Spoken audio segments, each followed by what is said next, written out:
Hello, everybody, and welcome to A Slice of Gaming podcast. Thank you for taking a slice of your time to watch the show. We got a fun podcast tonight. Very, very slow news week, but we got some fun little topic here. Interesting stuff going on in the world of subscription. Wanted to have a big deep dive into all of that. Some housekeeping. Check us out: YouTube, Spotify, Apple Podcasts, any place where you can get podcasts. Like the podcast, any type of support helps us out. But let's get into what's this crew for today. That's what I'm wondering. All right, it's not just me. I'm Wolf, but we got two other people here joining me today. We got this A&M Aggies representative, Bench JC. Hello, happy to be here. And the Florida Atlantic Roosters. No, Owls. Specifically, the burrowing Well, owl. you had the opportunity to say instead of crew, you could have said teams, but you kind of missed it. Okay, I'm literally trying Why to did we let the guy who doesn't do sports do this intro? That's crazy. Yeah. I feel like a dad trying to connect to my sons about something he doesn't care about. All right, so I'm trying to help you guys out, but I guess I'm not the biggest sports fans, but you care enough. All right. Anyways, the Owls. Bop is here. Hello. We got a fun podcast today. Fun topics. First off, Bob, we did our most anticipated. Why don't you, real quick? What are your most anticipated games for the second half of 2024? What are you looking forward to? What's getting on Bob's radar? Oh, sure. Yeah, I was listening last week, and I was kind of like, what are my three? At least off the top of the head, and I would say most excited would still be Avowed. I know that sentiment is not shared within as strongly within this community, and I hope it's good. Most other communities, but I feel like the Obsidian fans are going to be very happy with it. Yeah, I think that's really what it comes down to. And I remember, I think Benja, was you last week that was saying because it's in the Pillars universe, it's almost like a not a negative, but just it's harder for you to get into because it feels like you'd have to play the Pillars games, which is totally fair criticism. Yeah, and I think that I think that's totally fair, but I hope that they present an interesting enough game within the world to be one, you don't have to play those games to understand it, and two, maybe it'll get more people to play Pillars afterwards and be like, oh, I want to know more about this world. The thing is, it just makes it easier for me to say I'll play Avowed after I play Pillars 1 and 2, and who knows when I get to those games. Yeah, and the other problem is it's not like, I want to play Dragon Age Veilguard. Let me go play the Dragon Age games that are outside of some combat changes, pretty similar games. Pillars are top-down CRPGs, so it is a completely different style of game, which makes it harder to kind of go through them. But if Avowed is some critical success and Game of the Year contender, I'll probably make time for it. But it's I'm just not hyped, I guess I would say, for it. Yeah. No, I think that's fair. I honestly, at this point, I just want it to be an improvement on Outer Worlds, but still very much a Obsidian game like Outer Worlds. And I don't know if that's going to be a 95 or even a 90. Honestly, if I had to guess, I'd just say 86 right now would be my guess for a Metacritic score or OpenCritic score. But for me, that I'm cool with that. Mm-hmm. So anyway, that's number one. Number two, obviously this does not include College Football 25 because that comes out next week, and I feel like that's close enough to where it's okay, that's now you don't. I don't know what the anticipation would be there. I honestly get more excited for things the closer they are. Personally, I don't know how that is for you. you. Don't get me wrong, I'm very excited, but I feel like it's next week, so we're gonna talk about it anyway. We're not gonna talk about the rest of these games for months, whereas that's gonna be next week. So I would say the next one would be Star Wars Outlaws. I'm still really, really high on the summer game, or I guess Ubisoft showcase over Summer Games Fest. That presentation, it just looks so good. I really kind of in the same way of Avowed, where it's I think the thing that really struck me on Outlaws was when you made decisions, and it's like, oh, your ranking with like Jabba the Hutt's gang just went up, but then your standing with the rival gang just went down, and it's like, oh, you're gonna make enemies, and you're going to make allies, and it's gonna be dynamic, and you can't be friends with everybody because you're a scoundrel, you're a smuggler, you're that's not how the world works, right? Like you should make allies and enemies. So that was really exciting. I think the gameplay looks good. I think the open world looks good. So that's so yeah, a tough game that you're jumping in on. You're gonna wait on Shadows, or is that also a jump in on? Yeah, unfortunately with Shadows, Valhalla burnt me out pretty hard on Assassin's Creed to where I think, and honestly, I still haven't played Ghost of Tsushima. So like, if I want to go scratch that itch, I know. See. I know. I'm trying to get to it soon. But it is one of those things where it's like, if I want to play Shadows, I'm just gonna go play Ghost of Tsushima. Like I already own it, so I just go play that. But yeah, with Outlaws, I think they're doing something a little bit more interesting. And we also talked about it, I think, when the stuff came out, where it's like, all right, let's be honest, Starfield didn't hit like I thought it would, and this is another chance for me for like a sci-fi space game for it to really click. So yeah, you churned on Starfield because like I remember you were like it's good actually, and then I think later on you were like never mind. Like what happened there? It's good, but I still feel hollow inside. Like I like my time with it, but I still feel empty about it. Oh, if that Shattered Space looks good. Shattered Space does look good, and I really hope that pulls me back in. And then finally, I have a feeling this is why you asked this question. But Astrobot is definitely my number 3. Oh, you're jumping on it. That was nice. day one. Like I don't know if I've mentioned that since the trailer came out, but that looked awesome. Like, and I didn't know. Yeah, that's awesome. I tried doing some of the speed running in the PS5 or what is it? Astrobot? Not yeah, Rescue. Astro's Playroom. Playroom, that's right. Yeah, I love Playroom, and I still think that's the best showcase of a DualSense, a controller I hate, and that's like the one game that I really liked playing around with the DualSense. So wait, you hate the DualSense? Yes, but we're not. This is that could be a completely different podcast topic, okay? But like that game genuinely makes me appreciate the DualSense more than any other Sony game. And so I know why. No. Yes, but also other reasons. But anyway, yes, Astrobot looks really, really fun, and I'm glad we're getting a really high caliber AAA platformer again, because it feels like it's been a while from a company not named Nintendo. That's kind of my excitement, is that like 3D platformers just like are pretty rare in the AAA space outside of Nintendo, like you said. So just to see another company actually fully take a crack at it. I remember when Astro's Playroom came out, everyone was loving it. I was like, man, I wish there was just a full game of this. And now we finally reached that point. So yeah, I'm right there. What are the other because the only one that comes to mind is like Ukulele. Like what other 3D platformers? Yeah, but like what else is there? Oh, that's true. Okay. But even that one feels more combat focused than platforming.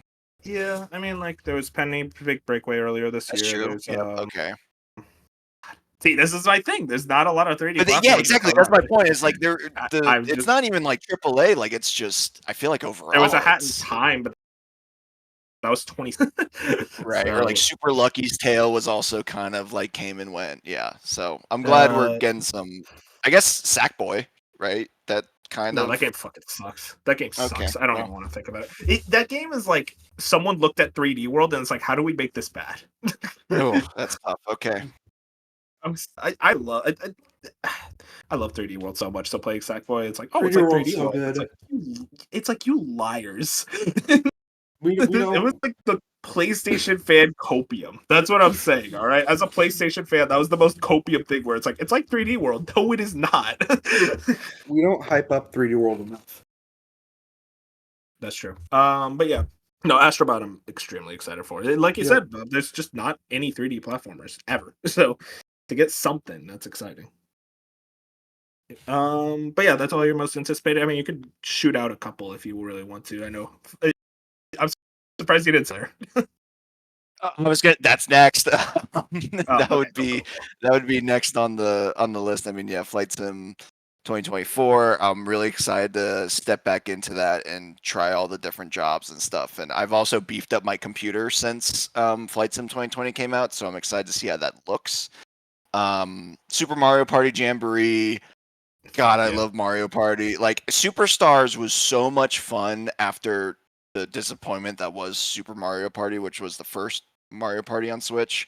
I had so much fun with Superstars, but it was like only like I have 100% of that game because there's only 5 boards and there's not a like I've played every mini game. Like as much content as that was, it was all from older games and like there wasn't a lot of new stuff. Whereas like this is all brand new. Well, I think for the most part. I mean, obviously there's older maps that are coming back and older mini games, but it feels like a significant amount of fresh content that looks really, really fun that I'm really excited for. I would say another one that comes out, I believe, next week as well is Flintlock: The Siege of Dawn. We saw the final July trailer. 19th. Yep, we saw that final trailer at the Xbox showcase. I've been a fan of this game since like what they've first revealed it in 2021, I believe. At least at the Xbox showcase. It might have been revealed earlier elsewhere. No, But I think it was what's it called? I think it was actually last year this was revealed. Or am I thinking of a different game? no, this has been around for a while. Interesting. Yeah, I've been monitoring its Also, kind of. we got a story trailer last year, yesterday. But anyways, continue. Sorry. Oh, cool. I'll have to check that out. But yeah, I think I wasn't sure where they were going with it, and it's interesting that it seems to be more of like a Souls-like style game. I mean, they themselves are calling it that. But I think the world's interesting, the traversal and the movement's really, really cool. And I think the gameplay still looks varied enough to where it's not like you're playing like Liza P or something. Like I think they're trying to do something different. So I really hope they stick the landing, but I will be trying that one out next week. You might want to watch the story trailer because Yeah, ooh, looks good. The opposite. Oh, It looks a lot worse than the Xbox showcase look. oh no. Okay. Yeah, I'll send you a link. But continue. And then I'll kind of just riff through some of these real quick. Mario and Luigi Brothership. This will be interesting because obviously me and Dark are the Mario RPG stands. You and Bench are the Paper Mario Thousand Year Door stands. And I think me and Dark also like, and conversely, like I wasn't as high on Paper Mario, Dark wasn't either, and you guys weren't as high on Super Mario RPG. I will not be throwing around any slander. You could say we weren't high on Super Mario RPG. He literally just said that. No, I know. Bench is saying that he has a worse opinion, and I'm just not even going to entertain that conversation right now. But it'll be interesting to see where we all land on Mario and Luigi Brothership because genuinely, I think this, like, I really liked what I saw from the gameplay and kind of what you're doing. But it'll be interesting to see what the humor and tone is because I think the other thing we agree on, and obviously comedy and what you like and dislike can be subjective in that way, but like for me, Super Mario RPG's comedy hit way harder, and Thousand Year Door for the most part has fallen pretty flat, no pun intended. So I'm curious if like Mario and Luigi Brothership is also a different style of comedy or like writing and what they play with as far as that goes. So I'm still very excited for it and definitely want to get it close to day one if I can. And then just to rattle some off, Indiana Jones, if that ends up coming out this year, I still want to check out Dragon Age Veilguard. I think it looks interesting. And we'll see when we get closer to that. Dragon Quest 3. Well, yeah, people are saying, all right. I won't say it, but people are saying that. Back. Hey, listen, I'm not. Dragon Quest 3 HD 2D remake. I do want to check that out if I can. I'm a sucker for all the HD 2D games. That's what got me into Star Ocean as the franchise, and so hopefully that can get me into Dragon Quest. Let's see, Star Trucker, which no one knows what that game is. Look it up. You told me about that one. Yeah, it's the trucking simulator in space. I mean, that's all there is to it. What the Car, which was that crazy like the car with like legs and he was walking around, and it's like that looks fun. That should come out this year. And then I'll talk about it a little bit later, but I'll leave you with a teaser now. The game is called Golf, GOWF. And if this releases this year, there is a good chance this lands in my top 5, if not top 3. Oh, you put that on what we've been playing. I thought that was an abbreviation. I'm like, what are you talking about? Nope. And I got mad at that you. is the game. It is called Golf.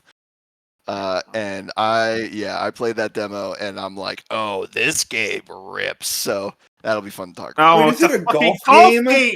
Oh, dude, it sure is, buddy. Dude, that is the.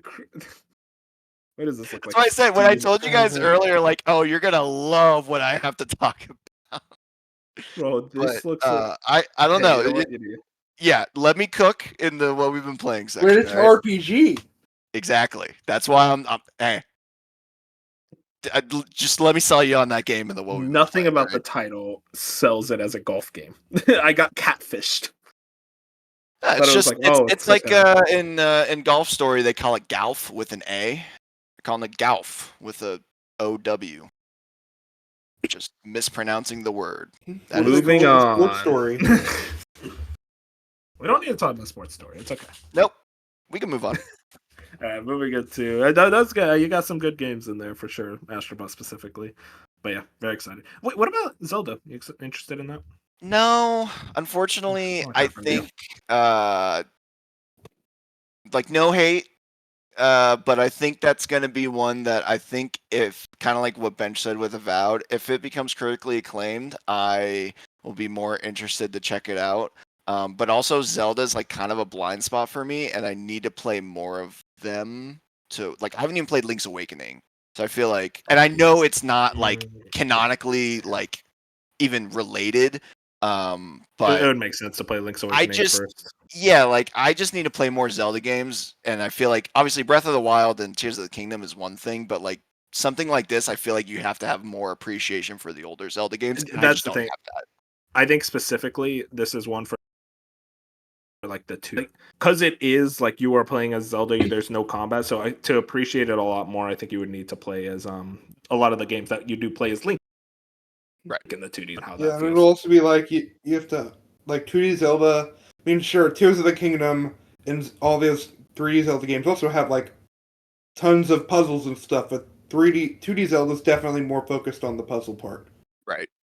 And I have played Link to the Past, but that's the problem. I don't love Link to the Past very much. I don't love you. It's okay. You haven't played Link's Awakening. Yeah, I should play. I think Link's Awakening would be a good test, though, to see if I should get into it. The Link Between Worlds. That's the actual best Zelda game. No cap. Yep. Well, anyways, let's actually get into the news. This is a secret topic. I didn't topic because I wanted to do the usual game. The NPD results came out. We got the top 20. I want to see how well you guys do in placements of each game. I think the first two you guys would know, but from there we'll see. Is this for June? This is for May. Oh, it's for May. Oh, it's okay. Yeah, they're very behind. I'm like, I'm not looking up obviously the NPD results. I just want to see what was released in May because I genuinely have no idea. I can tell you right now. So there was Hellblade 2, Paper Mario 1000 Year Door, Ghost of Tsushima on PC. And then from there really wasn't much else. Okay. May was a very so it's going to be mostly like your usual suspects. Bench, you got any thoughts? What do you think about Zelda? Hey guys, you want to know why Bench is not allowed on the podcast anymore? Is that he is. We're talking about Game Pass. No, you dumbass. Are you actually a fucking idiot? Wait, how many guesses do you think we could give him before? I don't think he'd get it. Dude, I he wouldn't get it because he doesn't out. have a fucking brain. All right, Wow. we're doing the NPD results. I was Oh, I know trying to the see first one. What's your prediction for the top 20? So let's see how we can do. Number 1, Ghost of Tsushima. Yep. Yeah, that PC port was out. massive. I don't think Hellblade even charted. I think it was in the 30s, right? Yeah. That was actually a different tweet from Matt Piscatella. Let me pull it up. Getting a lot of questions on this one. Senua's Saga Hellblade 2 ranked 37th overall for May 2024 in US full game dollar sales. Physical plus digital. And also, for Game Pass engagement, it was 12th. Yeah, that does not surprise me. Checks out. Okay, listen, I don't know to hone in on Xbox, but what was it? The problem with the game critically? Was it just not marketed well? There had to have been something that caused it just to not hit. I mean, I think it's all of those things. I think this game just genuinely missed the mark in pretty much every single category. The fact that it got an 81 on OpenCritic was genuinely surprising to me. I thought that would be a high 80s, low 90s guarantee, yep. But the amount of people I saw that were just outright I don't like this game was surprising. Yeah. I'm kind of there. I think it was very much a agreed upon sentiment. Obviously, every individual is different, can have their own opinions, but I think the consensus I saw, which I am very much in line with, is that this is a downgrade from the first game, and it's oh, did you, after 7 years, obviously it wasn't in development for 7 years, but 7 years since the first game, how is it worse? That's crazy. We'll see. We'll see how that. Hopefully, Ninja Theory is okay after that. They should be fine. I think they are. I think their technical know-how is what keeps them around.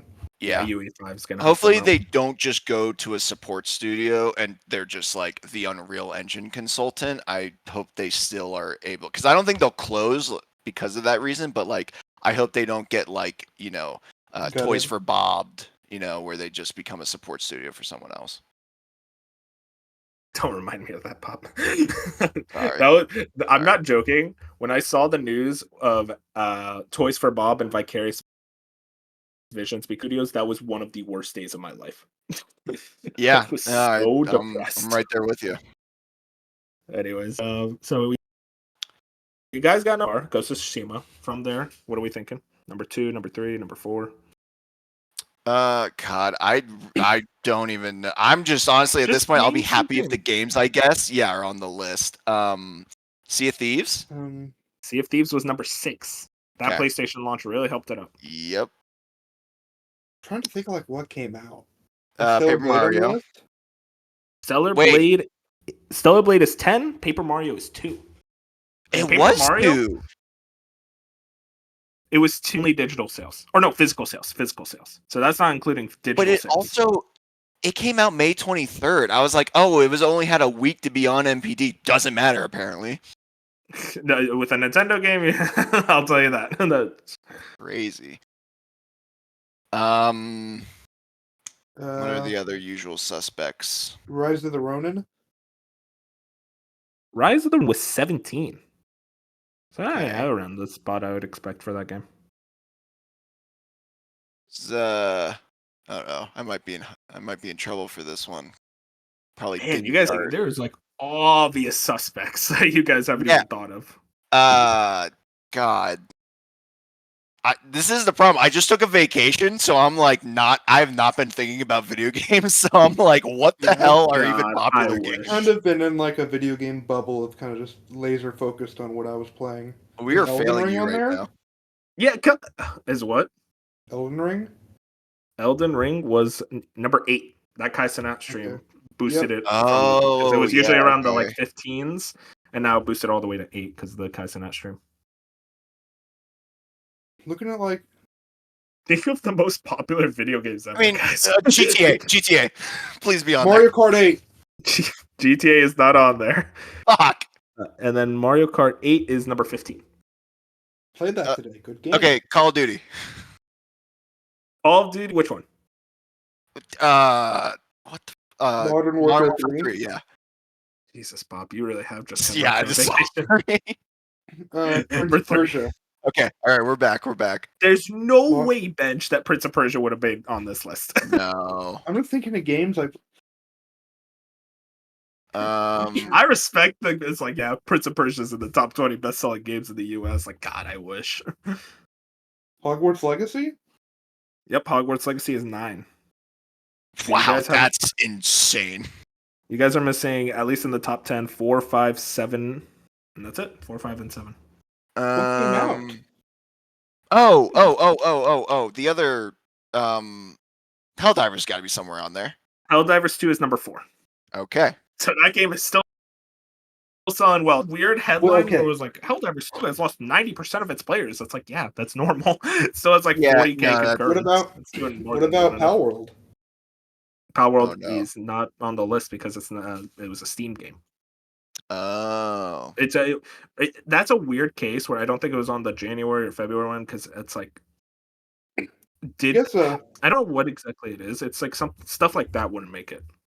A little off topic, but do we think Power World comes to PlayStation due to their new marketing with Sony, or is that more of a Sony thing than PlayStation thing? It was already going to come to PlayStation eventually. Shuhei Yoshida straight up confirmed it. Yeah, I thought the problem was their like early access game preview. I think exceptions can be made. Exceptions can be made. That's going to be an exception. Or they're just like, hey, we're ready to do 1.0. Correct me if I'm wrong. I think Roblox is still in the beta. Yeah, but excuse me. There's a difference between being in beta or not being like 1.0 and like games specifically for just. But Power World is like a complete package. We're just getting more content. Yeah, we could argue but that like part. Xbox specifically lists it as like I think still Power World in quotations game preview, and like I don't think they do that for. The thing but they don't do that for like Roblox or Fortnite or anything. No, I know. I don't like. They should. I mean, obviously, I think a lot of people like it'll sell a lot on PlayStation as well. I just assume that if anything, it would be because they're going to 1.0 rather than PlayStation making the exception. Wolf, Fallout 4. Number 11. Why would Fallout 4? What? The Fallout show? Oh, right. I'm like, why are people play? Yeah, okay. What's weird? Good show. Fallout 76. I assume a lot of 76 sales would have come from. It's a free-to-play game, though, isn't it? No, it's not. You still have to buy it. Oh, okay. But are people? It's dollar sales, and that game's always on sale for like $3. That's what I was gonna say. I think because people aren't buying it at nearly full price. I mean, I know people who are buying it for like $2 on sale. Cyberpunk? Thank God, no. Let's see. What other? What comes like out FIFA. every year? FIFA. There you go. Well, it's technically not FIFA. EA Sports FC. Yep, number 12. Okay. Madden. Madden NFL 24 is 16. Not too so. I mean, the season for what's it called, football ended a while ago, so it's not too. Yeah, that's actually. I mean, that just goes to show how popular Madden is. Is that like the new one comes out in like 2 months from now, or maybe a month? But like they still chart. Yeah, pretty much. NBA 2K. NBA 2K is not on the list. That's funny because that series has been slacking a little recently, though. Yeah, people are not happy with the recent 2K games. They've kind of fallen off. I don't think anyone likes those games. All right. Okay. One of the best-selling games of all time is number 7. Red Dead 2? Minecraft? There you go. Number 7. Yeah. The best stuff that would have made it too easy. Okay, and then big Sony exclusive came out last year, number 13. Spider-Man 2? Yep. And then RTS game that came out in May that I put on my Fantasy Critic and really believed in.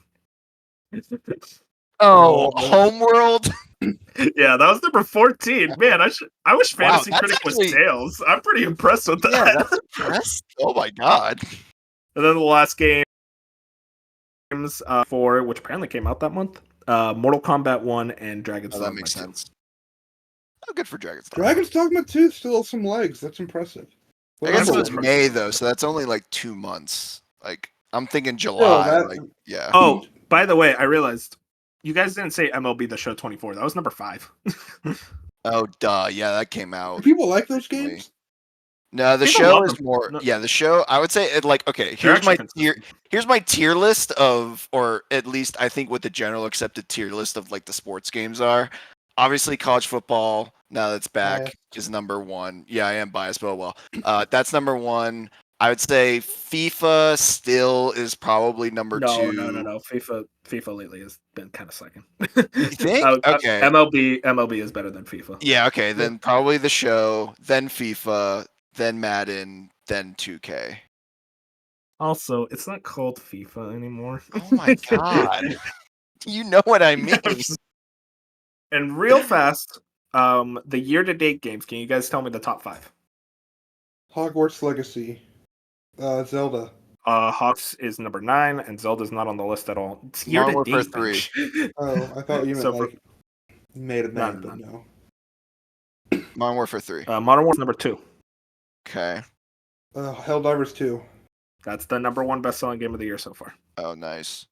which is deserved. That game. We talked about it earlier. Literally, like Dragon's Dogma 2. Yep, number 3, which is Yeah. shocking. Okay. Favorite game of all time. I That's was gonna say NCAA whose 14? favorite game. No, why would that be? I know. I'm just Rebirth? Yeah, Rebirth number 5. Oh yeah, that game came out this year. Wow, I will not. Yo, let him cook. No, Hang that's on. just listen. I'm like in a fog right now. I He's in genuinely vacation just mode. can't remember what games I came think out. about this year. Rebirth daily. Still, I'm very happy for you. I'm not happy And for then- you. And then MLB The Show is number 4. Okay, I just knew you guys weren't gonna get MLB The Show. I just accept that. that's fair. But yeah, I mean, what interesting things you guys think about with these sales like that comes out? Because Ghost of Tsushima being number 1 is insanely impressive. Being That is it was just the port of the peak last month. In April was 71 for Ghosts. Wow. Yeah, Also, I think that's pretty impressive. I guess, yeah, Sony's PC stuff is working because they have Ghost, Helldivers. I'm interested to see how Concord performs. we'll talk And about then- Concord. Sea of Thieves, I think, stands out because of obviously Yep. the PlayStation stuff as well. Fallout 4, Elden the Ring. TV show The- carrying that. Yeah, Elden I mean- Ring too, because that's just hype for the DLC and Not even Kaizen just that. Kaisen. And that was actually something interesting that talked to Kyle Bossman about. I really recommend that interview. But he was stating it's like, yeah, the funny thing about like analyzing sales data is that you never know what's going to happen. And in a sense, not streaming Elden Ring, no one expected the jump from Elden Ring. That's not something you can track and like figure out from the data. That just came out of nowhere. Hey, this massive streamer is playing a video game, and now that video game just Even raised its Helldivers. sales 100%. Yeah, Helldivers. Like no one expected that to sell as well as it did. No one expected it to sell 1 million copies. It sold. It's probably near 15 now. It's pretty much at 15. There's no it's way not- anyone was saying, "Oh, it won't do 1 million." I think people were like expecting it to sell as well as the first Hell. Oh, 100%. Yeah, I'm not okay. Niche. Let me be clear. I think the goal people thought was like 3 to 5. I'm not gonna say I don't like even everyone think expected that. 15, but I could say I like think- 3 to 5. I That think- actually makes sense because Helldivers 1 sold 2 mil. yeah, I think they still way did over expectations. But like Yeah. I was just saying, 1 million seemed a little low. Then to our next topic, which is actually going to lead into our topic of the show. We're going to put them together. The Xbox Game Pass price increase. This is why we wanted you on, Bob, because Bench was the only other one available, and I didn't want a one-on-one with him.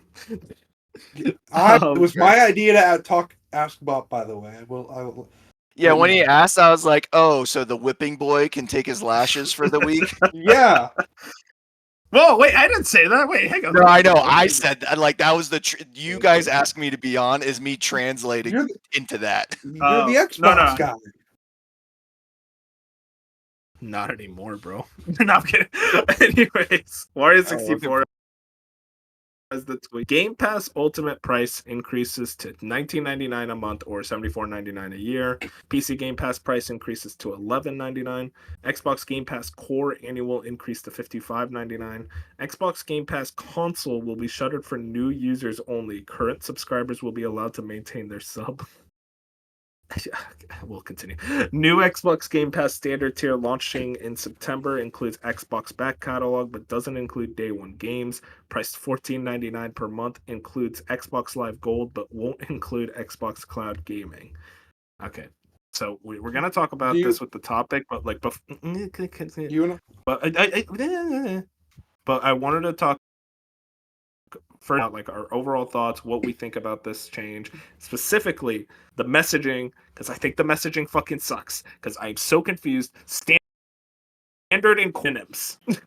So I don't know how you're gonna get new people, but anyways, overall thoughts. Bob, do you want to open it up? I'll let you guys go first because I think I think coming from the Xbox side, I'll wait. Hey, Wolf, do you want to go? Mark, go ahead, Bench. It's fun. Y'all know me. I am the notorious not a big fan of Game Pass just because it doesn't fit my style of play. Which I guess that means like I can probably come at this. I probably will come at this a little more biased, but I mean I do think thoughts are valid. So I think once you hit $20, that's when you start to lose people. I think like people are going to start looking at the $20 price increase, and you have Hi-Fi Rush, which that was like. Was that 40? And then you have like some games of then you have some games like Pentiment where 15, and you had Hellblade which is 50. Like you're getting to the point where you're thinking, "Hey, what if I cancel Game Pass and just buy the game?" Because at that point you're getting like I think the difference between a 1 number or in a 2 number can't be like understated. Because I think that's when people start looking at it differently. I think we see this with all sorts of entertainment subscriptions now. Once you get to that $20 like subscription price, you start to lose people because then it like, oh, this is expensive, and then it doesn't start being as worth it anymore. And I also think the messaging is just pretty bad. I think overall, like it's very confusing. I think them like the day one games for like not in standard, I think is them trying to slowly walk it back. I think slowly walk that back because obviously it hasn't been as successful as they think it is. And honestly, I think it's kind of something they just needed to like make a lot more simpler. Because like even like I'm not going to defend PlayStation Online either because that's also some of those higher tiers are very expensive. I think what we'll dive into the topic is that it's starting to get to the point where it's just not worth it to a lot of people. But I think in general this Xbox thing just doesn't look good, and I think a lot of people are saying, well, it's because Call of Duty is coming around and getting added on Game Pass. What if you don't care about Call of Duty and you're not buying Game Pass for Call of Duty? Then you're just getting a major price increase because their Xbox feels the value of their overall subscription is getting bolstered by a single game every year. And I think that's kind of just not a great look. So my thing is that we all expected a price increase. That's pretty much a guarantee for a service like this, especially when you get Call of Duty into the service. It was expected at the end of the day that you were going to get something. You were going to get a major price increase in some way. Here's my thing. There's two major issues with this. One, the fucking messaging is so weird where you're like, hey, we're going to increase the prices, but we're also going to say the PC users, you lose a tier, but you increase the pricing for PC, but also not by much. And the Game Pass Ultimate is all you can get on console. But actually, there's Game Pass Standard, but Game Pass Standard doesn't have the actual what's it called, the day one games anymore. But also Game Pass Standard, we don't tell you when games are going to happen until someone interviews us and tells us it's going to be a case by case basis around a year or so. So okay, case by case, Xbox's favorite word. All of that, plus the fact that it someone said this, and I fully agree, where it's basically like Xbox basically just wants you to say, whatever, just buy Ultimate. Yeah, Grub I don't think that. Yeah, Grub said that. That's right. And it's just to the point where I'm like, I don't know who names things at this company. Why standard? You have core and standard, which to an outside consumer mean the same exact thing. I personally do not understand the messaging, the naming, the fact that it was basically just emailed is how I think the news first came out. I'm not a big fan of the messaging. I think Xbox has always had trouble messaging their products, messaging their decisions. But also the fact that this has just happened, the news is coming out in a random July. Like it's like it came out July 8th or 9th, July 9th. Just a random like Tuesday or something. And it's like why not position this with like a Game Pass drop or a major Game Pass exclusive being added? Some type of news to try to cushion the blow. Instead, you just announce it on a random Tuesday. I know you could say, oh, but they just had the Xbox presentation last month, and that was amazing. Okay, that was last month. News goes away pretty quickly in the world of gaming. I'm not gonna say that this is like detrimental to the future of gaming, like they fucked up. It's a price increase at the end of the day, but it also tells me that I think Xbox is more so looking at their existing user base instead of trying to grow their user base because they realize that growing is not as powerful as a tool when it comes to Game Pass. I hope I'm wrong. Hopefully they grow to a lot of subscribers, but it just seems that's not working out the way that they expected it to. So they're trying to just squeeze more money out of their existing user base. And also, I think because I looked at whenever the last price increase happened, and it happened around this time last summer, like a little over a year. And I thought that being like not a long time ago means we're gonna maybe they'll wait until very close to COD or a little after COD to like show that maybe it's worth it. But no, the fact that we're getting a price increase like 2 times around the same time in a year, are they gonna next year? Are they going to increase the price like even further? Because that's what other companies are doing, and I think that at the because then you just have to rent movies and stuff. But at this point, like you buy a game, and it can't like reach the price of a game for every month because then people are just not going to see that it's worth it. Also, it is coming out in September, but again, why announce it in July? I think announce it with the game. I think standard launches in September, but the price increase is in effect now. I think. Oh, okay. Well, again, my point. I don't think I think that everything is or no. Yeah, I'm reading. I forget what goes. Yeah, this just goes back to the messaging. I think I'm reading this. Sorry, go ahead. No, you go ahead. You're the one actually reading it. Yeah, okay. The Windows Central article. So new users on Xbox Game Pass in the near future will be greeted by a new Xbox Game Pass standard, more like EA Access. Back catalog doesn't include day one, priced at $14.99. Also include Xbox Live Gold. Blah blah blah. Game Pass standard is supposedly launching in September. From September 12th, 2024, Microsoft will only allow existing users to stack Xbox Game Pass for console up to 13 months. Unrelated. Okay, for users with recurring billing, the new prices will take effect on September 12th, 2024. Okay. There you go. Yeah, I was gonna say I didn't think anything happened until September, but or what about new users? Is that now or is that September? I think it's still September because like standard isn't even out yet. So like you could still go get Game Pass console before it gets, because we didn't really talk about that yet, but like that being kind of like if you have it, you keep it, but it's going away for standard. And like as far as I can tell, I think you can still get console until September, but I could be wrong on that. Okay, I'm trying to find. Wait, okay. Damn it. Yeah. And also, wait. Okay. The stacking. No, wait. Yeah, we talked about that. The stacking doesn't affect September, yeah. Yeah. Soon Xbox Game Pass for console will be okay. It just says soon Xbox Game Pass for console will be shuttered for new users only. Wait. Additionally, new users will not be able to sign up for Xbox Game Pass for console. Okay, I already said that. I would, assume September. It could be sooner than that, but yeah, again, just going back to the messaging, bad because we just have no idea. All right, Bob, let's get into you. I'm readying the whip. Thanks for that. No, I'm fine. I'm interested to hear you're good. It's gonna be just like Xbox's messaging. I'm all over the place on this one. I kind of want to address something real quick that Benj said. While they did have a price increase last year, it for what was it? Console, it was $1, and for Ultimate, it was $2. So it's not like, I think that's important to say because it's not the same price increase, like the $3 every single year. But I just wanted to clarify that because I think that adds context to the overall direction where we're going. But it's interesting. I also want to comment on something Wolf said.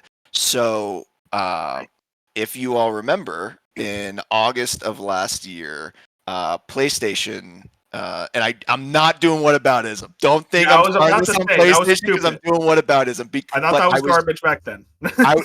and exactly, you guys were all consistent on that, so I'm not even like going after you guys. But I did want to listen because I was curious what the reaction was then versus now. And it was interesting, Wolf, because you, to your credit, are so consistent that even then you're like, well, they better have a state of play soon because why are they just randomly announcing this with like no like they call me I'm upgrades and consistent. everything. They call me the consistency king. All right, when Sony makes some stupid fucking decision, I'm gonna shout it out. And for the record, Fusion was also not happy with that one too. Bench, you were actually kind of quiet on that episode during that topic. I think okay, to like, because I had like a yearly subscription to Game Pass. I mean, to the bottom tier of PlayStation Network. So like at that time, it was like I didn't like fully think about how it would affect me because I still had like a long time before I would have to renew. And then a renewing came. I'm like, shit, this is really expensive, even for like the bottom tier, because I don't care about premium or anything. So I'm still like basic package. So yeah, the problem there was the fact that it was like they were increasing the prices, but there was nothing new to go along with it. They just increased the prices for the I sake think of that's it. the same here, right? I mean, we're not like, if anything, you're taking something away, which I'll get to in a minute. But I think for me, the way I'm looking at this, both on the Sony and the Xbox side, Nintendo, God knows what they're doing over there. It's interesting because both of the companies had a significant increase. I guess you could say because I thought it was $1 for Ultimate last year, and then I was looking it up while Bench was talking, and it was $2. So I do think that's more significant. So they both increased their prices without offering anything, and I think that just goes to show the like economic state that just in general we're in. Because I work at a bank, I have to monitor like default rates of businesses, and I know we're getting like BOP lore that no one cares about, but that's important because Speak for yourself. the interest rates have been rising from like 2022. Like they didn't do anything in COVID, right? And like people were spending a lot of money, and it was great. And then we got like the stimulus, and there was like PPP loans. And I'm not trying to get political either, but I'm just saying there was a lot of money being spent at low interest rates in 2020 and 2021. Also, hey, go figure, Microsoft bought Activision because it was a good time to buy things. And then interest rates increased. And now they are ridiculously high. Inflation's ridiculously high.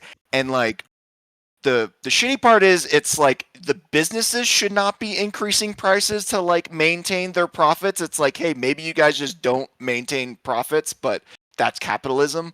But to me, this just signals that like the video game industry as a whole, like I would not be surprised if by the end of this generation, for I guess Xbox and PlayStation specifically, let's just say PlayStation because I feel like there's rumors Xbox might have an earlier one. So let's say at the end of this PlayStation generation, I would not be surprised if games go up to $80 because of just how stagnant things were, and they're finally starting to catch up. And I'm not trying to make excuses. It's just like the reality of the situation is that I don't think this signals that like Game Pass isn't the way forward or that subscriptions aren't the way forward. I think it's just the nature of the economic reality. But that being said, that doesn't mean that like we should just sit here and be like okay with it. I do think Bench is totally right to criticize it. I do think that it is getting a little ridiculous with how much especially if Game Pass keeps going up every year, yeah, that is going to be a problem, and they're stopping how long in advance you can stack it for. So I definitely think this is a problem, and if it keeps continuing, it's like how far are they going to push this is something I am scared about. However, I also did some math on some things, and for me personally, I just still think both on the PlayStation side and the Xbox side, these subscriptions, I think the major caveat here is you don't care about owning your games. And I know you guys do, and I totally respect that. But for me, it is less of a priority. So I don't mind doing the subscription service. And in that regard, the value proposition I am getting is still insanely high. So taking these new prices into effect, a year of Ultimate is $240. Now that isn't a lot of money. I'm not going to say it isn't, but then you take away $75. We're going to get into some math here because Xbox Core, which is Xbox Live essentially, is $75 a year now. So to me, that says, okay, I have $165 to make my money back to make this subscription service worth it. And we're just talking about the games, not the fact that I can use the cloud service, the fact that I have the same library of Game Pass games on PC, the deals you get on the store, the perks and everything, just the games. Just this year, I have already played Hellblade 2, Power World, and these are just day one games.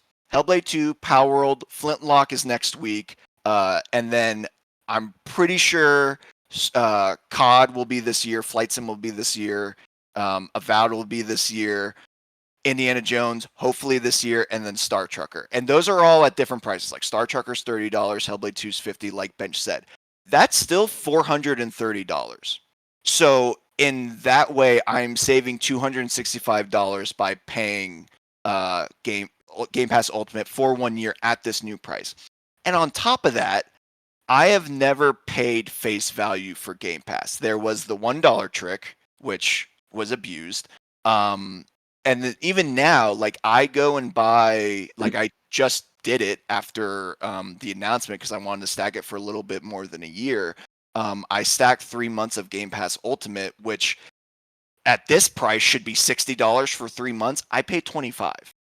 So I'm already getting like a value there. So it's this really weird. And then also I did want to point out too, that didn't include Replaced, Stalker 2, Frostpunk 2, Kunitsugami, Persona 3 Reload, and Manor Lords, which were all also both first-party and third-party games that were day one on Game Pass this year, or are expected to be day one this year. And if you just take the first-party day one games, that's still $330 total, when the value proposition was $165. So I do think that if you play a lot of games and you're into a specific ecosystem, especially if you have a PC, this is still an insanely good deal. The problem is we are doing a gaming podcast where we are very like hardcore into this just general space that like I totally understand. For most people, you're going to play COD and you probably won't play any of these other games, and at that point you're in the negative by what, $95. So like it isn't a good value proposition for a lot of people, and especially, and then if you want to own your games, it's an even worse value proposition. So I'm just like trying to figure out like where I stand on this, and at the end of the day, for me personally, I think this doesn't change anything based on how I buy Game Pass, how I use Game Pass, and what games I'm playing. And but I think for the average Joe Schmo or people like Bench or other people who are in the industry and may or may not, like maybe they'll do like a month of Game Pass here or there, like I still understand why this isn't a great proposition. And that right there. Oh, sorry. Yeah, no. Yeah, go ahead. And that right there is kind of the point that I wanted to really like hone in on, is that people like you who are buying Game Pass, you're in the Xbox ecosystem. You are an Xbox player. You are just paying extra money. To you, it's fine because you utilize Game Pass the most. But as you said, the average Joe Schmo, they're less interested. And I think that just is telling that Microsoft sees it's like, okay, it's clear that the Game Pass experiment, not that it didn't work, maybe they're still trying, but like it's clearly like not going the way that they wanted it to. It is not growing and it's not expanding. So you're gonna just take the people who don't have like the people who have Game Pass now, it's like let's see if we can get more money out of them. And I'm not trying to say like you're a sucker for that, Bob. Like, hey, do you? I mean, you're at the end of the day, the value is still there. I 100% agree there, but it's starting to become less and less. Like what happens in like a decade or so when it's at $30 a month? It's like that's just like I don't know where the value is anymore if that happens. And of course, I'm talking about hypotheticals. That's not happening right now, but that's something to look out for moving forward. And we have like their PC trying to like keep that price low, which honestly, like, I'm not a PC gamer, but from what I know about those people, I don't think Game Pass is their thing. Those people. I don't think they're interested in the proposition of Game Pass as much as Microsoft wants them to be. Someone said it, and I 100% agree. If it's not on Steam, PC gamers are not interested. Oh, that's 100% true. It's just that they want Steam. They like Steam, and that's actually a question I had later on for the topic. I mean, if you guys want to just roll right into it. No, because I do have one other point that we haven't really talked about, and I do just real quickly want to counter. Like, I understand what you're saying, but at the same time, again, PS Plus also went up by the same amount, and it's only $2 less than like PS Premium is only $2 less than Game Pass Ultimate. So it's like Premium's not the one they're focusing on. I will say. No, I know it's extra, and I do think extra is the better deal. But like, that's to say that like I don't think this like I don't think Sony also thinks that the subscription or like the PS Plus service is growing as much as they like. I think they both have the same strategy here. I mean, that's the thing though. It's that PlayStation, I don't think was ever really positioning extra if they were, they would have put their first party games on extra. And that's clearly never going to happen. Extra or premium? Extra. Okay. I don't think they ever really saw extra as that. Whereas I think you definitely see in the early years of Game Pass, they were really pushing Game Pass, especially when they announced that first party games are going to be day and date on Game Pass. It was clear that Xbox had a very like full closed messaging that, hey, this is our business going forward. We want Game Pass to be everywhere. You want you to be able to like do xCloud and then people play on their phones, all that, which is a whole nother can of worms that I don't want to get into in this current argument. Not argument, it's a discussion. Yeah, but at the moment, quipping. At the moment, I think they both know that it's not growing. It's just I think for Xbox, it's a lot more detrimental if it doesn't grow. And that's not to say, oh, they're doomed. I think they'll be fine. But like they were very much relying on the Game Pass model to grow. Whereas PlayStation Extra honestly just feels like just an experiment for them, just to see like, can we try a Game Pass of our own?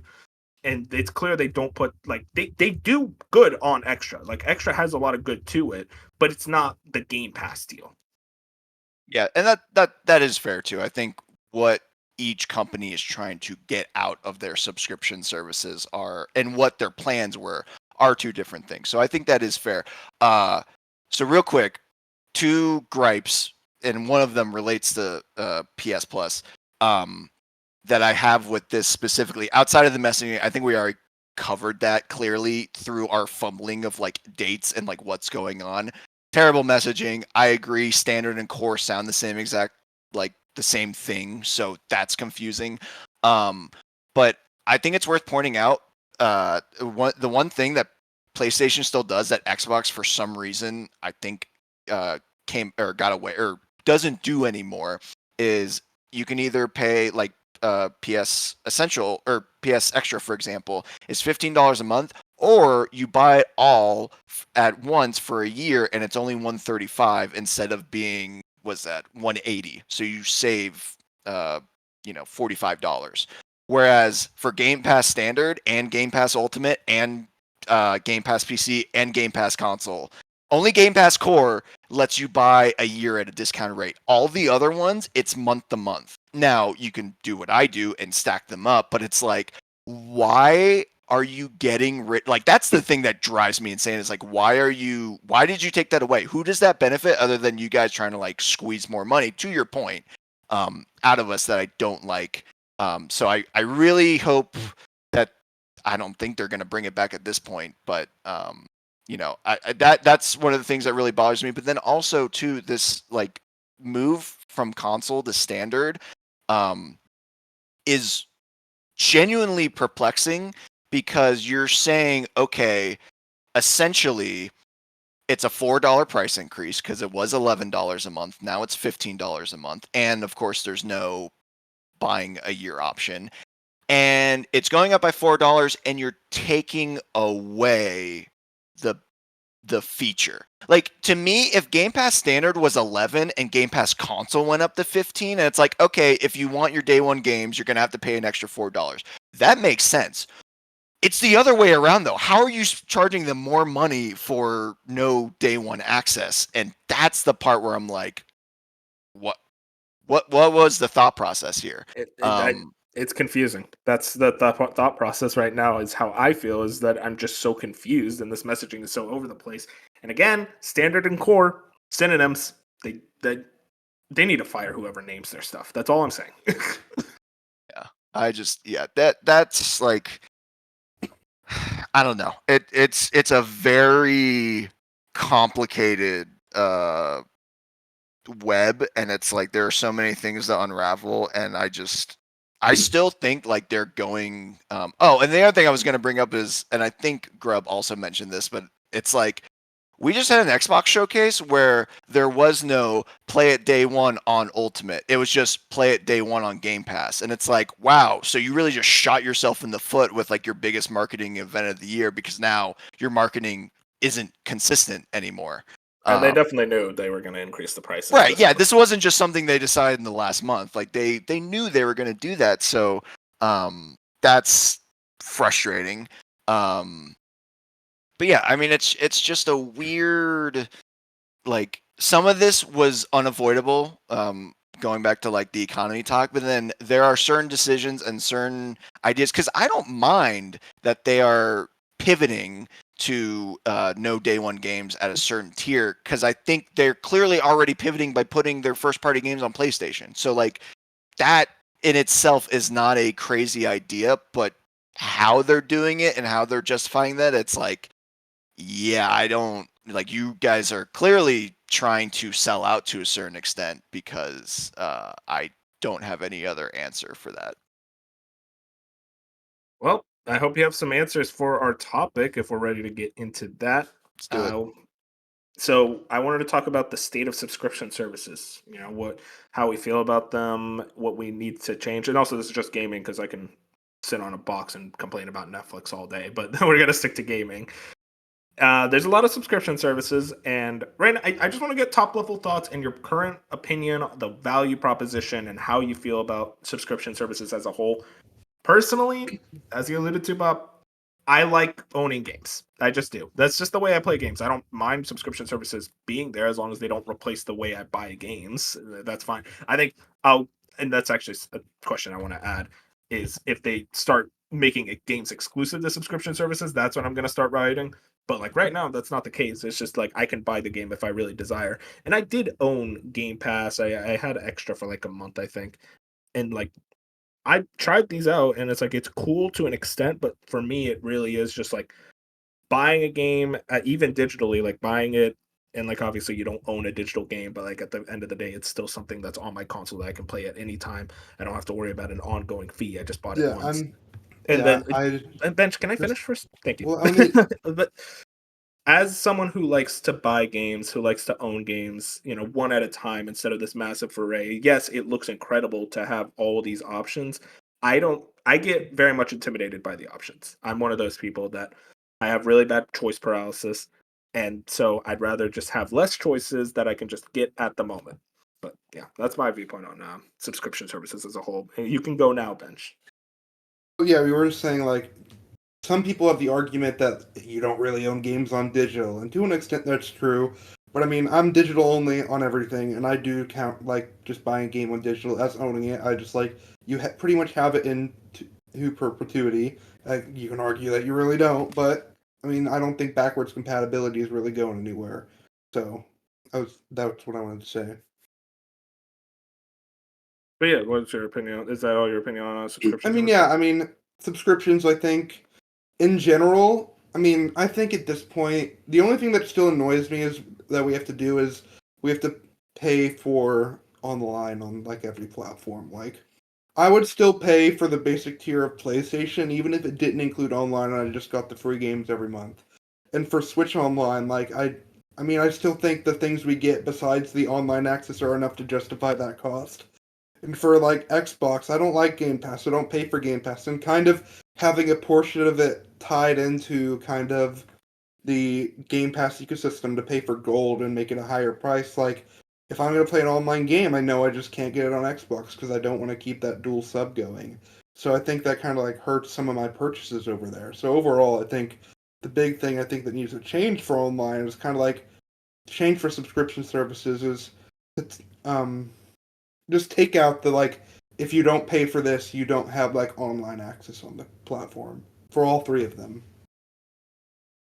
That's what, I mean, like extra. You could just get Essential when it comes to PlayStation Plus, Game Pass. You get Game Pass Core, which name's annoying, but yeah, you don't. And Nintendo Switch Online is the only one where it's like, oh, to get online, you are forced into the subscription services, but that's completely different because that's just retro games. You can easily ignore stuff like that.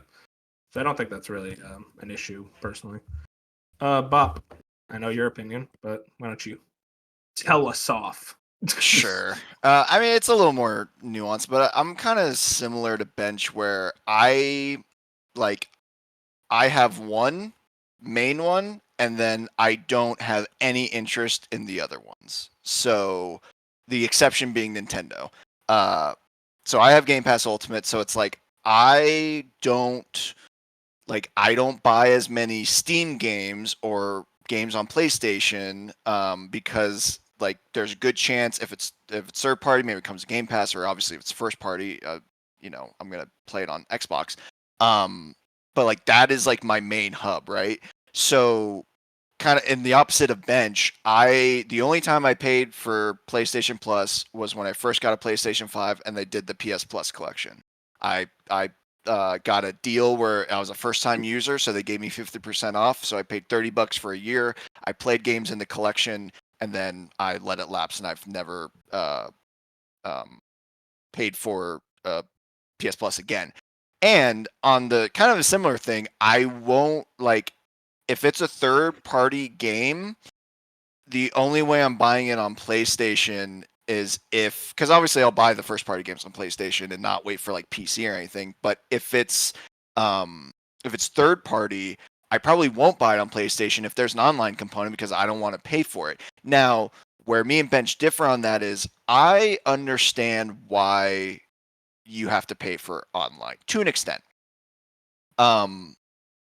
Because I think people the very surface level comparison is, oh, I play games on Xbox, I play games on PlayStation, I play games on PC. I pay for online on two of those, but not for the third one. Why does PC not have to pay for, let's say, Game Pass Core, PlayStation Plus Essential? And that's because on PC, you don't have the messaging service. You don't have the store. You don't have the matchmaking is similar, but like there are certain intricacies and nuances that both Game Pass or Xbox Live and PlayStation Plus have that PC doesn't. Now, PC supplements that with Discord, with message boards, with Steam. There are ways around that. But we saw what happened when PlayStation Plus was free in the PS3 era and when Xbox Live was still paid for in the 360 era, and the discrepancy. There's a reason we have to pay for it. I don't know if that reason is as strong anymore as it was then, but like I do think there is some justification to paying for online. So that doesn't necessarily bother me. And I think, I mean, you have these most online's like $10 to $15. I guess it's a marginal price, but I don't know, $5 for online is a lot more appealing than like 10 to 20. I agree, and I think it's crap that like Game Pass Core and PS Essential like now give you these games and be like, oh, that's why you're, like you said, like, oh, that's why you're paying $10. It's like, no, let me let me like, pay $5 choose. And just for online. Yeah, because I would probably keep that sub up for Xbox if it's $5 to $7 and I'm just paying for online on Xbox. I think that's because as I said, I'm not interested in Game Pass, so that being connected in some point to like core or whatever just doesn't appeal to me, and the value they're trying to add to it does nothing for me. Yeah. And I'll go back to my exception, Nintendo. The fact that they're online, granted, it should be free. It's so bad that it should be free. Oh, it should be. But like also $20, like literally, it's so funny. Every year when I get the email that, oh, you just paid for another year of Nintendo Switch Online, and it's $20, I'm like, okay, like that comes out to like $3 a month. Like I really don't care. Like it's worth it for like for the random time I play like Mario Party or Smash with friends. It's like fine, whatever. I'm so defeated at that point with online. And I think that the games they offer you, the retro games, are like, I'd rather have to pay for them through the subscription service than have to buy them all individually. I prefer this to Virtual Console. That's fair. Yeah, I mean, we'll get into that with the NSO, but yeah, for sure. Let's actually get a deep dive into the state of the subscription services themselves. You know, what their games are looking like, upcoming releases, all that good stuff. This is less of our personal opinion and more so like, hey, how do we feel about this objectively? How are they looking? Starting with Game Pass, the obvious one. How does Game Pass look in 2024 and onward? Because I will give Game Pass this for sure.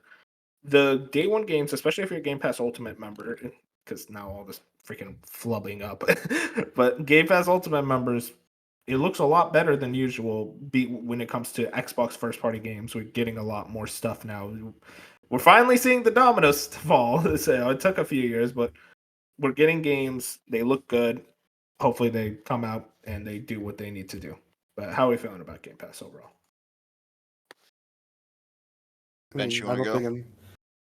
Game Pass overall, I wouldn't say I'm kind of like really. It just doesn't appeal to me. I'm just not the target audience.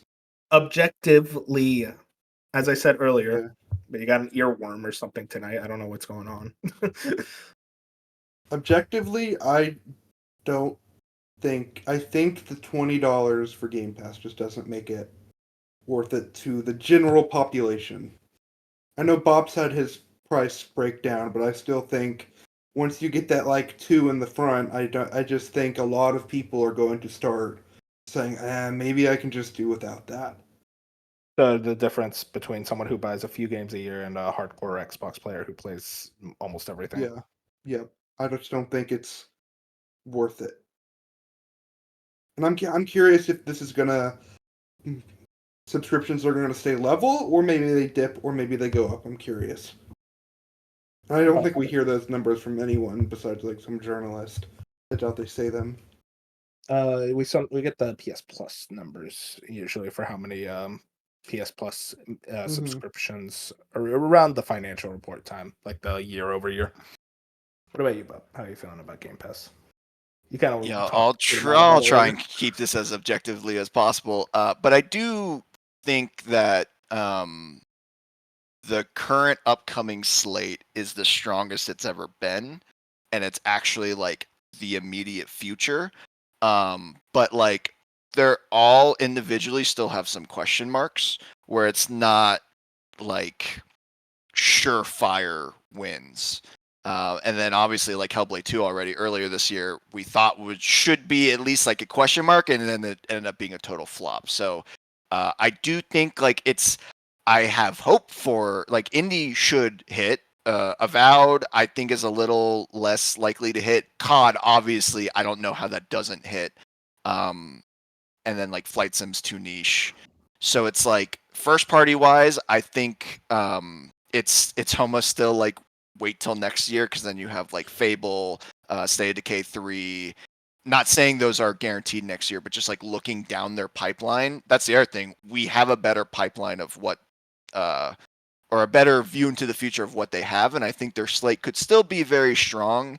And then on top of that, you are still getting some interesting third party. Like I think Persona 3 Reload being day one Game Pass was a huge get. Whether you like it or not, Palworld was a huge get by the player numbers. So I think they're in a pretty good spot, but it'll all depend on if their first party hits. Yeah, that's really the big thing right now is they're getting third party deals. I don't know. I'll ask you about. Do you notice the number of third party deals decreasing? I feel like I've seen a lot less than even just a couple years ago. I think they're definitely. I mean, that's why you would think they bought Activision, right? Even though Activision only makes COD anymore, I think they're trying to be able to be self-sufficient with either in-house or close relationships rather than making all these third-party deals. That being said, I think that's only on like the high-end third party. I think you're still seeing a lot on the indie side, um, or the, I guess, not AAA side, because whatever is kind of, there's a gray area between indie and AAA. I think that's still kind of consistent, but yeah, I think the higher end AAA, those deals are starting to go down, and I think I still think the indie side's still pretty good. Mm-hmm. I Yeah, I think think they indies. definitely. They got Animal Well, they got Crab's They Treasure. didn't get Animal Well, actually. Oh, they didn't? Oh That's yeah, that that's was still pretty big not on deal. Xbox, actually. Oh yeah, it's just not even on Xbox. But I don't think that's obviously like an Xbox thing, not even a Game Pass thing. Yeah, Yeah. okay, that's my bad. But they did get No, Crab's it's Crab's Treasure, yeah. Yeah, which is They're good. definitely in the more smaller games than the bigger stuff they kind of had before. Yeah. And like For sure. some of that is really hitting. Moving into my bread and butter, my territory, PlayStation Plus Extra plus Premium. I got a rant about Premium, but to talk about Extra first, I was looking through the library, and the thing is that there is a lot of games on PS Plus Extra for sure. Couple problems is that most of it are older games that, let's be honest, if you really wanted to play them, they're like $3 usually. Like even like during a sale, they're pretty cheap. They have some first party titles there. Not everything is on there. Like Ghost of Tsushima Director's Cut, that is on PlayStation Plus Extra. Horizon Forbidden West is still there. I feel like I notice games leaving a lot less often than other subscription services. Maybe that's just me. I don't know. But like they get big gets. They get big stuff. It's just, and also indie wise, they do get stuff like Animal Well. They got recently there was a big PS Plus Extra day and date for an indie game. I might be completely. I'm not remembering. Stars last year. I remember Sea that. of Stars. That's it. Yeah, but that was like Game Pass as well. But yeah, they get the gets. They do get games on Extra, and I think there is a good back catalog there on Extra if you want to play a lot of good PS4, a lot of good PS4 classics, some PS5 games. It's just you look at it as a deal. Like, what'd you say? How much is Extra per month? I always forget. $15 a month. $135 per year. Yeah, I think don't know if that's worth it. I just don't know if someone looks at that with a lot of older PS4 games that, let's be honest, are pretty cheap now. Some PS5 games, some first-party titles, and I can't really equate that to $15 a month, $135 a year. And personally, I think you would just be better off buying a lot of these games. But I mean, Extra's not the worst deal in the world. I think you still get a lot out of it. It's just nothing that I don't think it's at the level of Game Pass, and even then, like I don't see personally, I don't see much value out of it, but I'm looking at it objectively, and it just doesn't look like the best deal at the moment. I agree. I think with Extra, and obviously this is not my bread and butter. I think if you are new to the PlayStation ecosystem, and I think this is the same for Xbox too, if you're new to the ecosystem or you're new to gaming or whatever, I think these can provide value, but like you guys and myself included have been playing, well, let's stick to PlayStation. You two have been playing PlayStation a long time. So like you've either had a chance to play these games or like had a chance to, like that doesn't provide you value, but like to someone who's maybe new to either PlayStation or just gaming in general, I do think it's like a scale, right? Like the longer you've been playing, like the more or the less enticing it is. But yeah, I'd agree. I do think I mean I don't know how accurate it was, but like I remember reading that I think the aggregate Metacritic of the PlayStation Extra catalog is better than the Game Pass standard catalog. Well, yeah, because it has PlayStation first party titles, and those always score above 90. Sure. And I think that is too like another thing where it's like if you're not like I think if you are on the more casual side and you don't need to play everything day one and things just kind of pop up and you're like, oh, cool, Horizon Forbidden West, I'll go play that. Only paying an extra $5 from like the bare minimum you have to if you want to play online, I don't think that's a crazy like jump, but like I still understand like you guys are like I'm in the middle. Like I can see both sides, but if I had to pick good or bad, I think I'd probably go closer to good.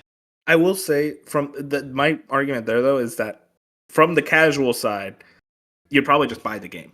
Like a casual player does not play like 12 games a month or 30 games a month or anything. They play like 1 or 2 games a month, if even.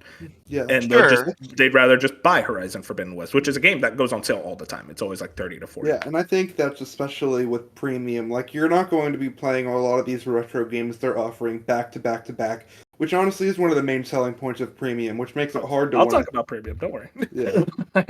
Like again, to my point, I think for the casual, and maybe I could be wrong on this, but I feel like the casual audience isn't really gonna like go replay a game like God of War or Spider-Man or something. And again, it's only either $5 a month, so let's just pick that one because it's the more expensive option. That's only an extra $60 a year. That is the price of one game to get that like extra catalog and to get the first party game. So it's like, I don't know. To me, it's like if you're not playing that much anyway, the price of one game and you're probably going to get multiple of them like a year.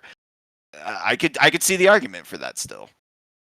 But it's only if you're not going to play it day one, and the whole ownership thing too of being okay of that it's in a subscription service. But like you said, apparently it's there for a while, so maybe there's not a lot of pressure to get around to it. Yeah, no, the games stay a lot longer, at least from what I noticed. Horizon Forbidden West joined the service, I think, like a couple years ago, I want to say, and it's still there. No, it wouldn't be. Wait. Are you talking years ago? Forbidden West or Zero Dawn? Zero Dawn left. No. For Zero Dawn left. That was a weird thing. Well, Zero Dawn's a weird thing. Forbidden West joined last year in February. Okay, I was like, it couldn't be there for multiple years because it came out in like 2022. Yeah, okay. I fucked up. I said a couple years, like as an offhand. Dang, gotcha. Oh, you got mad. No, I wasn't mad. I was just like, I don't know what. Yeah. Yeah, that's just a tongue twister on my end. Now, premium, I'm gonna rant. Premium fucking sucks. It is an awful deal. You have to pay more for premium. It was $18 a month, yes, $140 a year or something around the 40. $160, $160 a year for a retro catalog that right now isn't that good. It's decent. It's gotten a lot better, especially now with the PS2 emulator. You have Sly Cooper. They're adding Jean Diar. Like, they're getting a lot more interesting titles into premium. I just buy them individually because I don't want to pay $160 a year for this shit.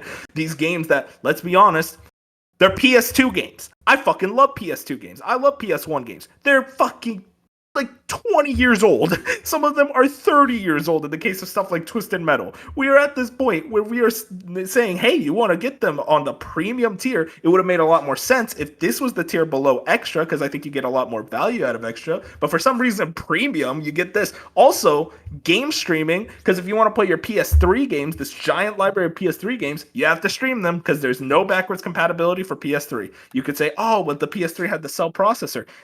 They've had over a fucking decade to figure this out. And apparently, I just don't know. I keep hearing rumors that, they're going to have a PS3 emulator eventually. I've been hearing those rumors since the PS4 days. I just don't think it's ever going to happen. I'm starting to really believe that. So right now, my viewpoint on premium is that it's a waste of fucking time and money for PlayStation's end. I don't know. They just sell the retro games individually at this point, because I don't think the premium subscribers go up a little bit, but not enough to really make it worthwhile. And also, what weird thing, some premium games are just some of the games are just exclusive to premium. Like, and it's the most random shit where like, you can buy Sly Cooper individually, but you can't buy Ape Escape 2. You have to subscribe to premium. I don't know what the fuck that's about. So, yeah, premium fucking joke. I want more out of it. I like retro games. I want Sony to actually really go into the retro market and like actually let us play these games, but they just the one thing I will give it, you can buy most of those games individually. So that's something. Yeah, and I think it's just like you look at the Nintendo subscription, and all these retro games are additive. They kind of like, I think that's what you look at that with that's just $20 online, a it's year. additive. And I think they should have treated these as retro games as additive, because to be honest, a lot of the people playing PlayStation these days aren't going to care about PS2 games. So it's like those games don't look good to them, so they're not going to play them. So that should be on extra, or even the base tier as listed like an additive to make that just even more enticing. It shouldn't be that much more expensive at that price and another tier. Yeah, premium also gets game trials. It's like, hell what? yeah. It's like, oh, I can play a demo of Forbidden West, or I could play Forbidden West, which is on extra. God bless them. God bless PlayStation, man. They know, they try. What about you, Bob? How about premium?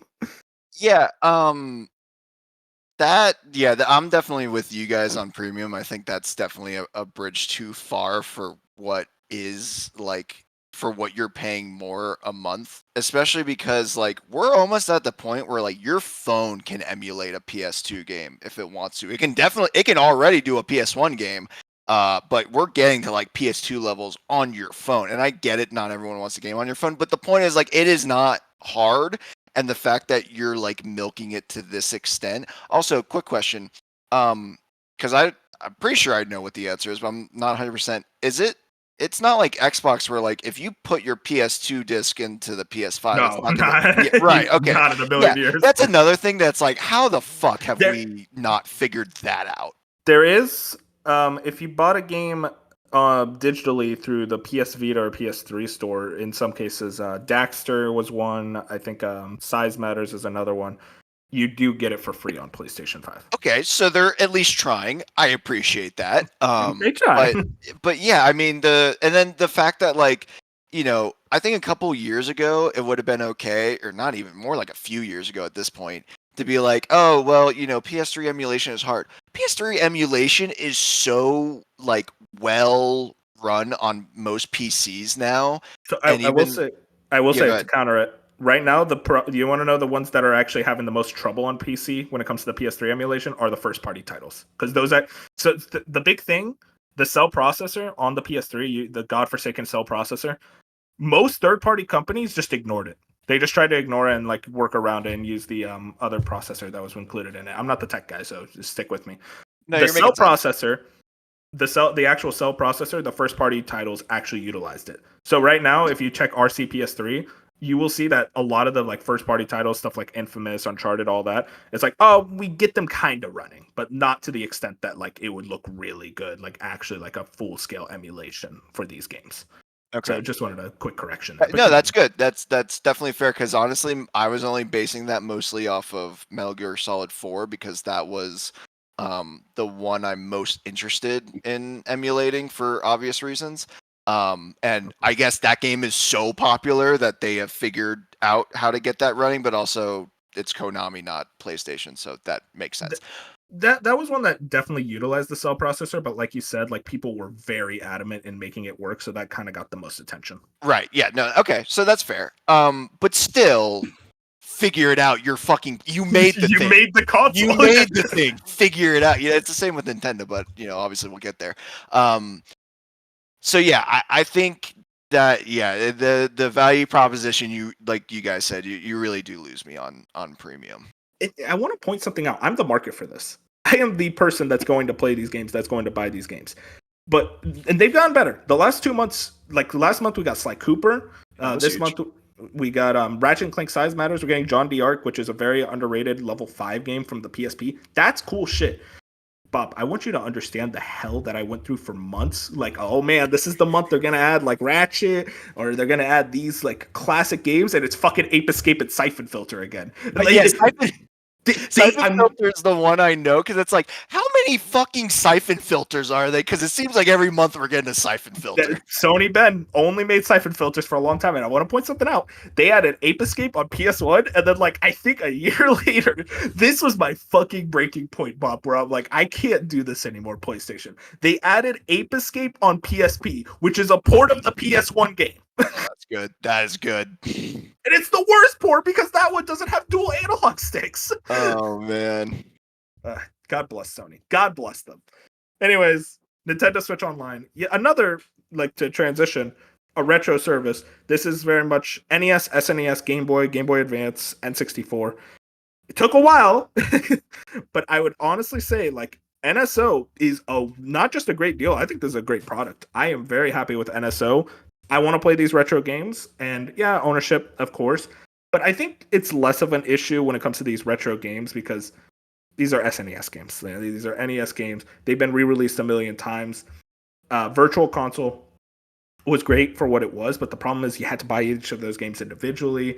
And I think if anyone remembers during the Wii U days, like when they would add Virtual Console games, some of those drops fucking sucked, and it would be like lame black box NES games that no one gave a shit about. But I would say NSO, especially in the last couple of years, especially this year, has gone substantially better. They're actually dropping games that people care about. Obviously, you're not going to get everything. Stuff like the Mega Man or Castlevania games. That's very much Konami and Capcom are like, yeah, we own those. We are actually selling them, so we're not going to re-release them on the service, which makes sense. You can still buy them on Switch, which is a good thing.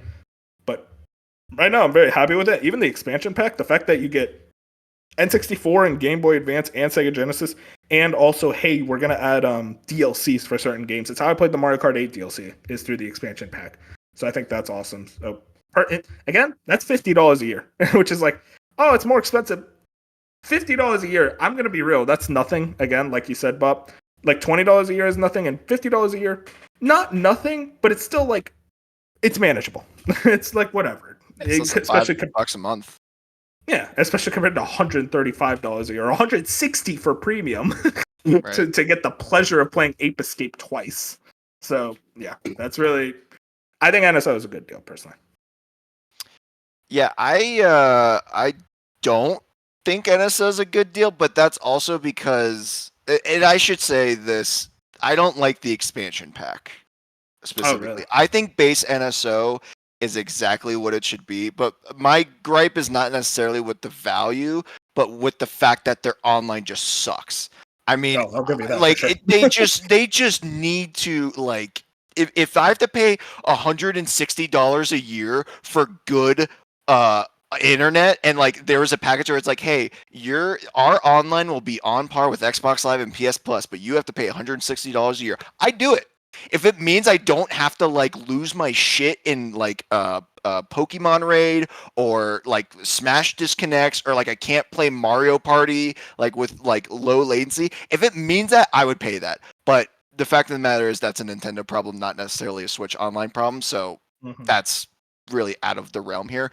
But in the same way that like I don't find the value add in PS Extra to PS Premium, I don't see it here either. Granted, it's only $30, and still it's only $50 a year.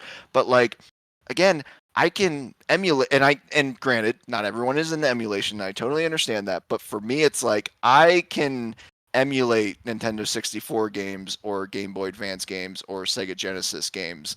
I don't like that, and it's only like first party. And okay, well, I'll get into a rant actually. It gets third parties.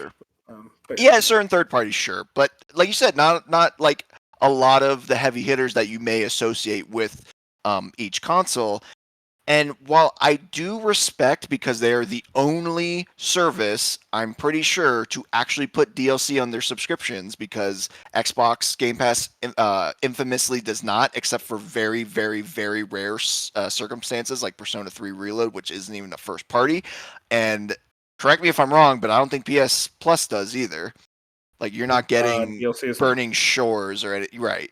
Like, you're not getting that. They're actually putting DLCs on their service, which is crazy that Nintendo is actually leading the way in something online based. Oh, well, so, okay, I was about to say. Okay, right, yeah, like they're actually doing something that the other two aren't doing. That's a good thing. That is crazy to say in 2024 100%. About their online service. But like at the same time, it's only Mario Kart 8, Animal Crossing New Horizons, and Splatoon 2. It's not even the Splatoon 3 expansions, it's Splatoon 2.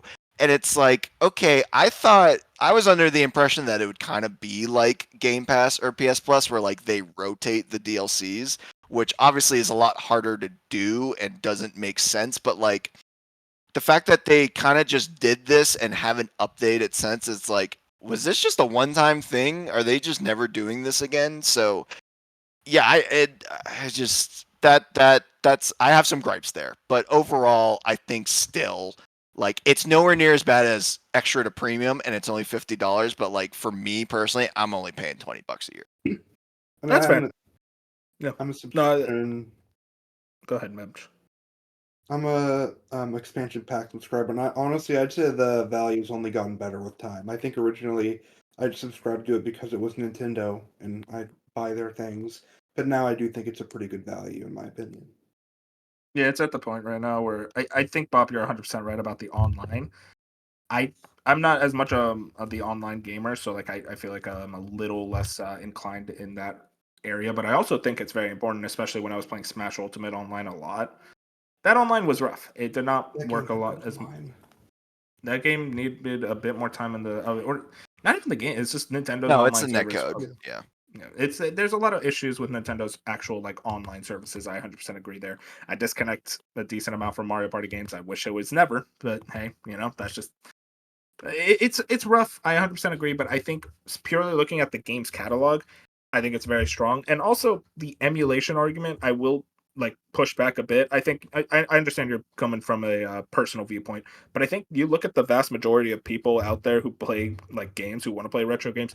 I don't think as many people are in the emulation scene as I think people online will tell you there is. It's like I think a lot of people would rather just they turn on their Switch. Hey, here's NSO. You could just jump into the Game Boy Advance library. You could jump into the Game Boy library. And also, a thing about the online games, and you could say, oh, it's on emulators too. For sure, there's most likely. But the fact is, like off the gate, it's like, hey, you could play these NSO games multiplayer online with your friends. You load into them instantly. Just like switch between them, and like a great catalog. I think all that is pluses on top of pluses, and the emulation quality is very high quality, at least from what I've seen. Now, granted, N64 and emulation quality was really rough at launch. Right now, it's actually very strong. So I think I And got then to we give have Nintendo the the props there.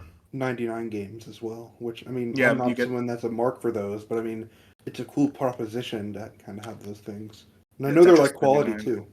Tetris 99 is phenomenal. That was a NSO game that you can play. You just play it for free. So I And think F-Zero there's more than enough 99. benefits in my You opinion. know what, Wolf? You're right. Unironically, I was a Oh, okay. little. I was ready to like. I'm like, okay, here it comes. Where's the roast? No, I think I was getting a little too personal there because I forgot we're supposed to be objective. I think where I think you really sold me was the fact that you can play multiplayer with other people. I think that is actually a really good point that I did not think about on the emulation. I mean, like N64 games or whatever. Yeah. I think that's actually a really good point that I did not think about, and I think most people who just want to play and like that's the other thing. It's Nintendo, right? They have the best first party catalog, especially Oh, retro catalog, out of anybody. So it's like, yeah, I do think that's actually like I think you're right. I think it is worth the Yeah. extra money. I'm just still not sold on the DLC though. yeah, no, the DLC definitely could be better. I wish it was like pretty much every DLC was like on the expansion pack. But I think honestly for that, I'll ask now. Do you guys think they're gonna add an extra expansion pack going into Switch 2 for like, oh, here's another tier for even more games, or you think they're gonna just stick with expansion pack? I think the most they do is a price increase. Yeah, that's kind of what I say as well. I don't think they want to muddy the water with yet another expansion pack. The only thing I could see them doing is like because here's my biggest complaint right now just in general is that now that we have Game Boy Advance I know the answer but still I'm going to ask the question, where are the Pokemon games? And if it means I need another $30 expansion for a Pokemon specific expansion pass, but it means I can play red, blue, yellow, gold, silver, fire red, leaf green, ruby, sapphire, emerald on my Switch, and I can play against my friends and trade with people, I I would pay another $30 for that. And I know that's clearly what they're doing because like obviously Game Freak is weird about all that stuff, and it was on the virtual console, but like that is my big question mark is we're getting to the point where we need Pokemon on the either on NSO in some variety if you're gonna do this, and like how are they gonna do it? Bob, I'm 100% right there with you. It's a I agree. little ridiculous that we've waited this long for Pokemon. I think so. One thing, to just this is me theorizing why this is the case, not that I'm advocating for it. I think there's a weird bit of thing with Game Freak. They're a very classical Japanese company, same with the Pokemon company, all that, where they're like, oh, well, we don't want to take away sales from the Pokemon game that's on Switch right now. So, it's like, I think the people who are playing Pokemon Red on Game Boy Advance emulator will still play the new Pokemon game, but I don't know. That's how Game Freak thinks. They're very weird in that way. It took years and years for them to actually re-release Pokemon games, and they did it on 3DS. And it was the weirdest thing. It was just Gen 1, right? No, they did Gen 2. Oh, they did Gen 2. They did. No, if you remember, they did Gold and Silver, and then a year later they announced Crystal. Oh yeah, that's right. They did do that. I was like, why are you? So I will say that's not a. I think that's probably has something to do with it, but I think what is a bigger or I think more substantial. I think we have the same thought here. Huh? I think we have the same thought here. Okay, it is like rewind and stuff. Oh well, actually, I didn't think about that. Yeah, that's actually a good point. Think that's the problem is that they don't want you. It would have to be different than like just putting them into the Game Boy one because they don't want you to use save states to like cheese catching, legendaries or duplicating or like Game Boy breaking. Games. I know, right? But like. And like maybe they're like, well, it needs to have Pokemon Bank functionality. It's that's like my thing. That's the thing. I think they want all that. That's how they view it. Even though we're just like, we just want to play these games. We don't care about all that. Yeah, I'd just give me it for $10-15 on the eShop using that emulator, even if it's not on the subscription service. Just let me buy it, and I would. Buy them all. It's a weird thing. If you remember, Bob, this was a funny thing in the Pokemon community when they added Red and Blue on 3DS eShop. There was this thing where Machamp only learns Fissure in Gen 1. So it was this thought of, they're going to add, like, we're going to use Machamp and then transfer it to Gen 6 and it can no-guard Fissure, which no-guard, if you don't know for Pokemon, non-Pokemon players, no-guard means you never miss any of your attacks, and Fissure is a one-hit KO, but it has, like, 30% accuracy. So the whole point was, like, they're going to make it where, like, there's going to be a way to cheat in a Machamp that can, like, never, always insta-kill with all of his attacks. That didn't work. I think Fissure turns into a different move. They genuinely account for that, but the problem is it's like, okay, we have to account for that with like the newer generation rules and all that. There's a lot of overhead that they think they have to do, which they genuinely don't. Yeah. And they're just weird in general. I mean, Yep.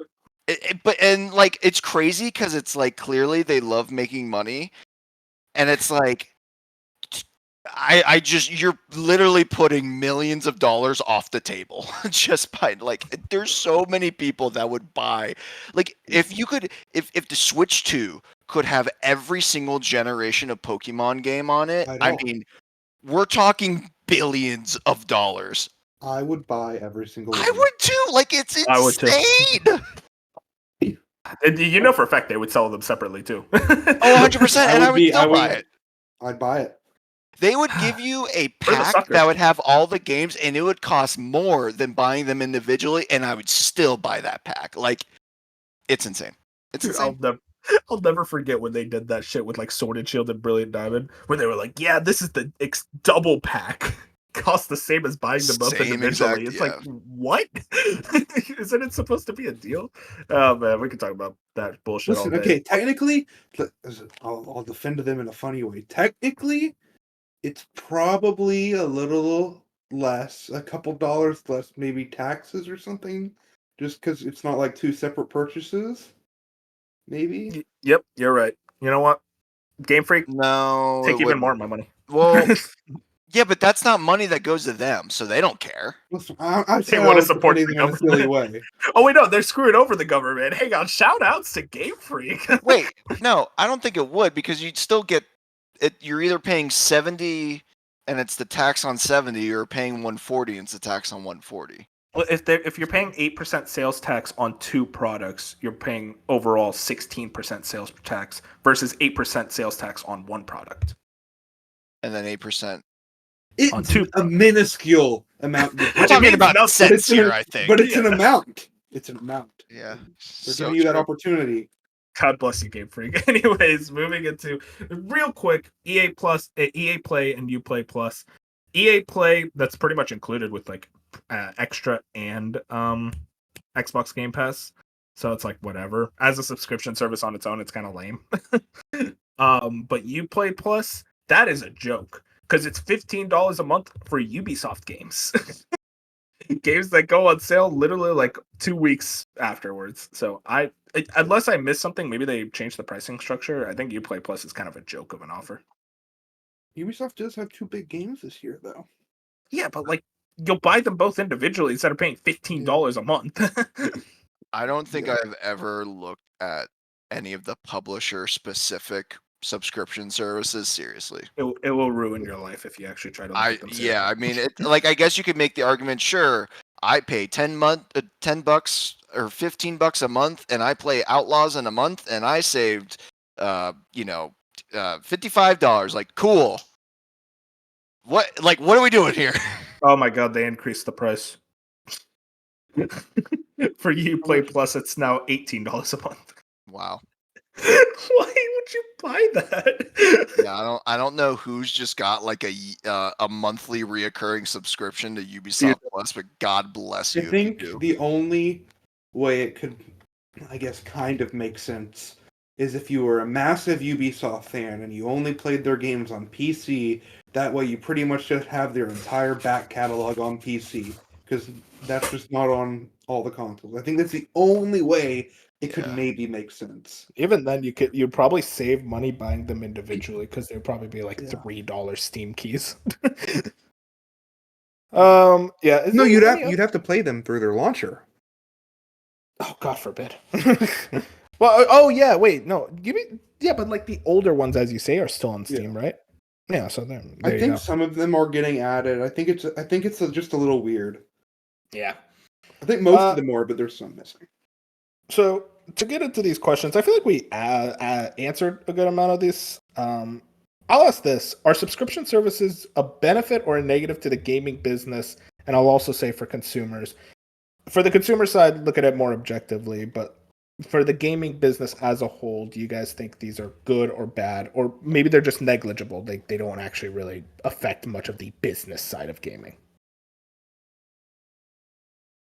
I think if they're not putting a lot into it and they find that the revenue, it's another source of revenue that genuinely makes a difference to them, I would imagine it's a positive. But at the same time, it's like, we don't know how much importance each company ranks their subscription services. Like, I feel like Nintendo, they're like, cool, we're just chilling and we're not doing much to get $50 out of you a year, whereas Game Pass, like we said, it's like this is their strategy. And it's going to be a very hard pivot, and if it fails. So, like most things today, I think it's a little complicated, but I feel like it'd be an overall net positive. And then same to the consumers. It's like, I think it's an overall net positive, but like I mean, it's no secret that just like not owning your games, going more digital, just kind of like all of the small things that have kind of changed gaming over the year. I definitely understand that that's a negative, but to me, I think the positives for the general consumer outweigh that, and a lot of people aren't thinking about that anyway. So I'd say from the top level, I'd say it's like probably a slight benefit. I think I'll come at it 2 ways. For a consumer standpoint, I think it's pretty okay. But from like an overall like industry standpoint, I'd say it's a net negative. I think that Game Pass has trained a lot of people to not buy games, to wait until they're on some sort of subscription, which I think in part has like contributed to just not as many game sales or things hurting in the short term or whatever. So I think that's just my overall takeaway. It's a difficult question for me. I think my hope is that the Game Pass model, or not even Game Pass, just like the subscription services, they offer enough of a benefit to them monetarily to where you don't have to worry about the health of these studios, the health of their games, and how they sell. if they're on subscription services. Now, old games being added to the service, like Assassin's Creed Valhalla being added to PS Plus Extra, that is not affecting Valhalla at all. It's fine. But I think where my questioning comes in is with the day one games. Stuff like a Hi-Fi Rush, which there was a lot of other things that led to that closure of the studio, but it's still like we were told, hey, you are allowed to make these smaller games and put them on Game Pass because that's, it's not going to be the million seller, but it's going to be given a new audience because of Game Pass. And I think more people will play these games because of Game Pass, and that's a good thing. But also, are more people going to be spending money on this game and allowing this game to have a better future? And the bigger question is, are people subscribing to Game Pass because of these games? I don't think people will subscribe to Game Pass because of a Pentiment or a Hi-Fi Rush. They're supposed to be added games. But then I wonder, what's the benefit? What is their like pricing strategy? How does these games add to Xbox's portfolio? Because really, at the end of the day, it feels like something like a Hi-Fi Rush or a Pentiment are just filler titles that are on Game Pass for the sake of having games on Game Pass. But they're not selling like Game Pass. They're not getting people to buy Game Pass. Call of Duty is. I just wonder what that strategy looks like moving forward. And especially now with Hellblade 2, what we saw, that the engagement numbers for a brand new release from Xbox is 12th. I don't know. That's interesting to me.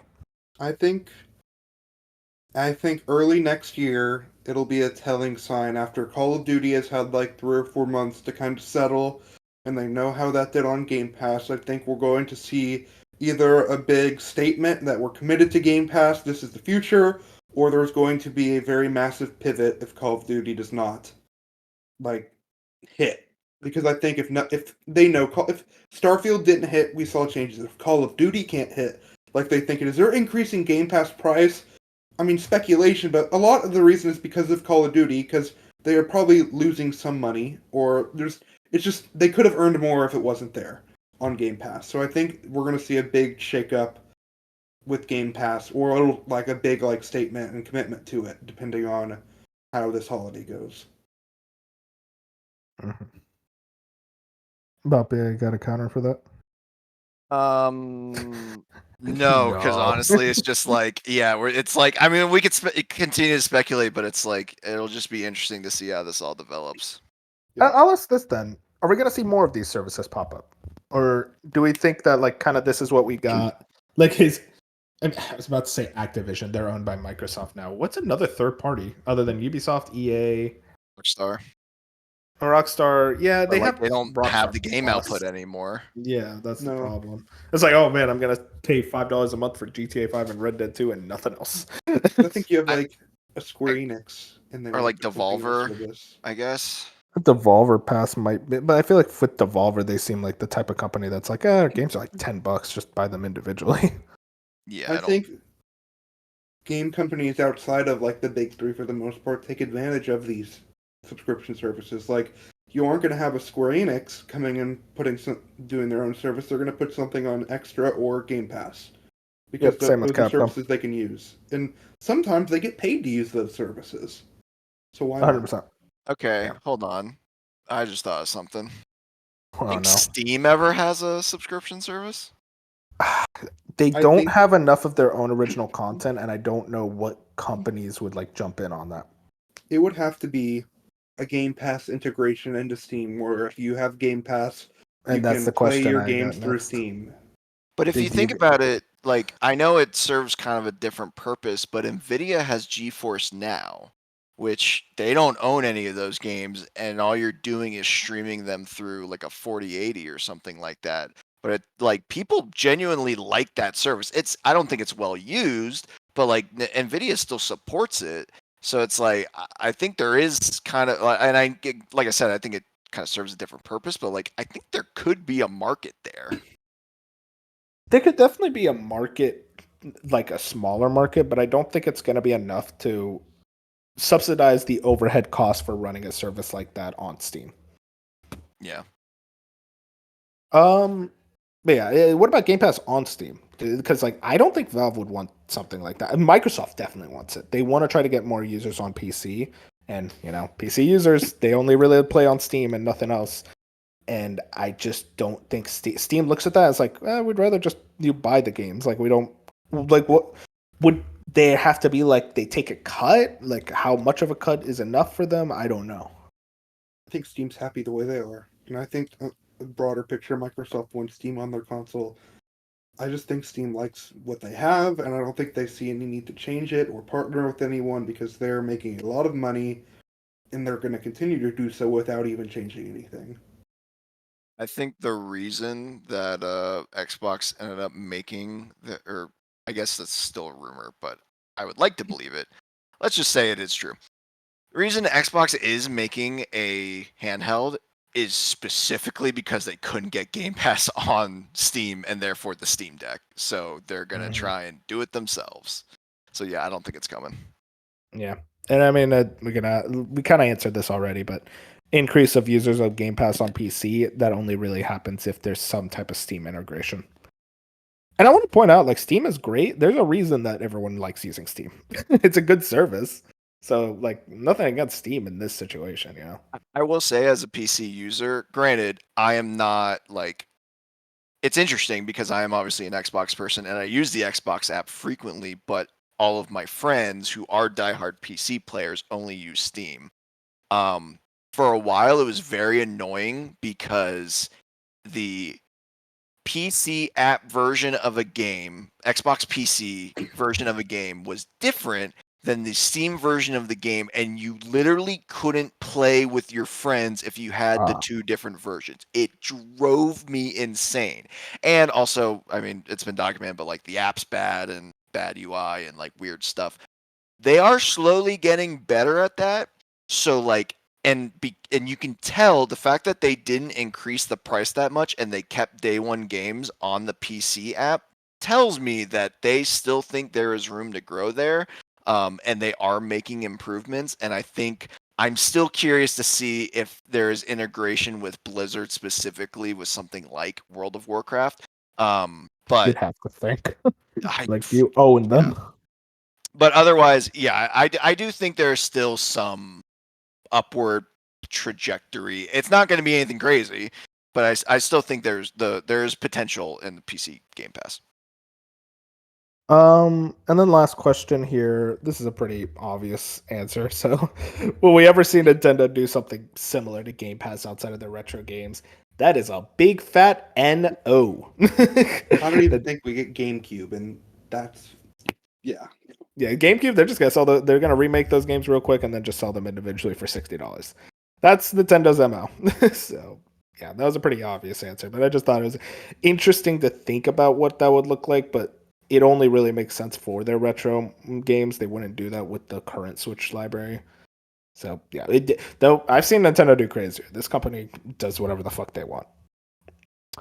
But that's our topic. Any last thoughts on subscription services in the future? Or are we good to move on? Hey, we're good. All right, cool. Who's Emio?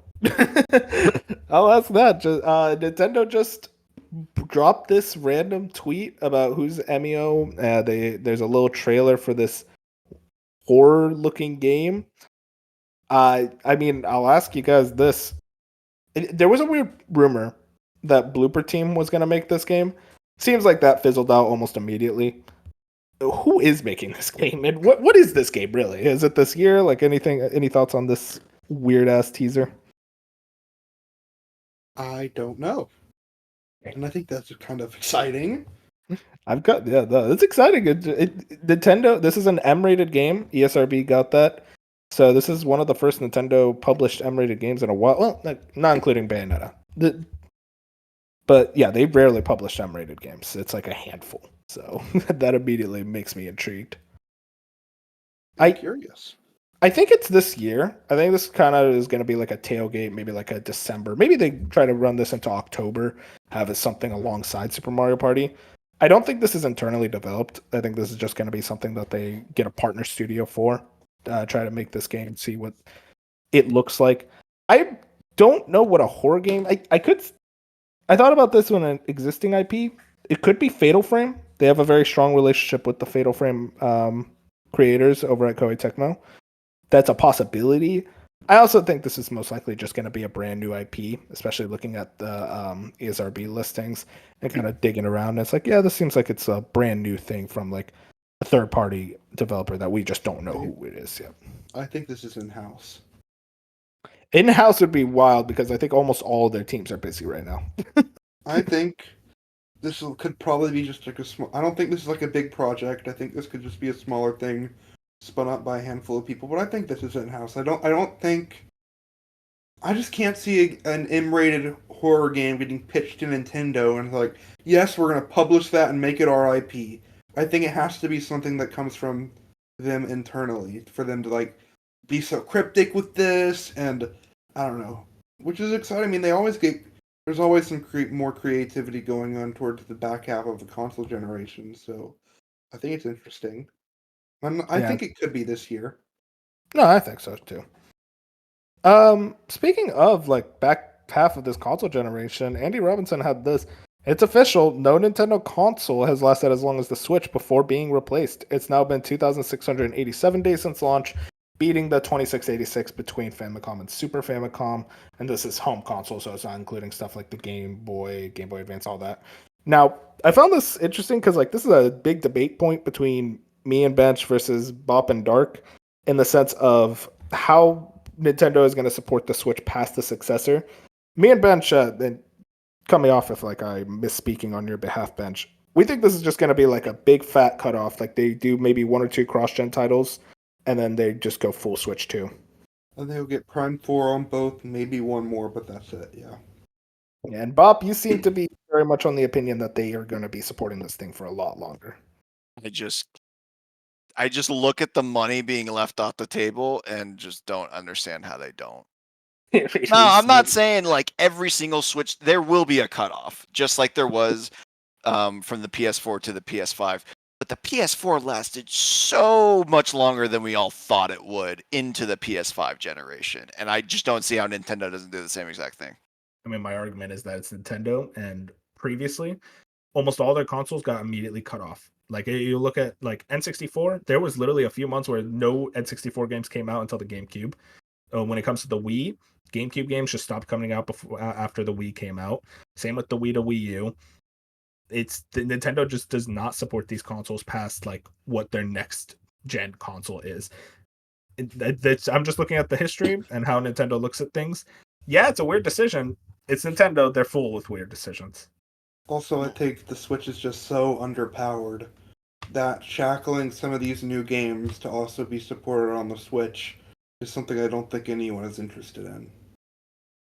Yeah, you guys think the Switch has kind of outstayed its welcome? Because I'm fine with it as like a console, but it's definitely like very much stuck to being an exclusive machine for me nowadays.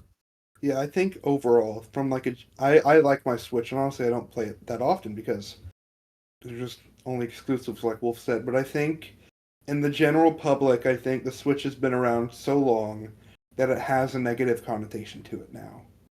To most people. I wouldn't say most people, but I definitely think there's a subset, especially if you're like a hardcore gamer who's playing like all the consoles and stuff. You look at the Switch and it's like, yeah, this is still like, at the end of the day, it's around the same power level as like it's a bit stronger than like a 360 and whatnot.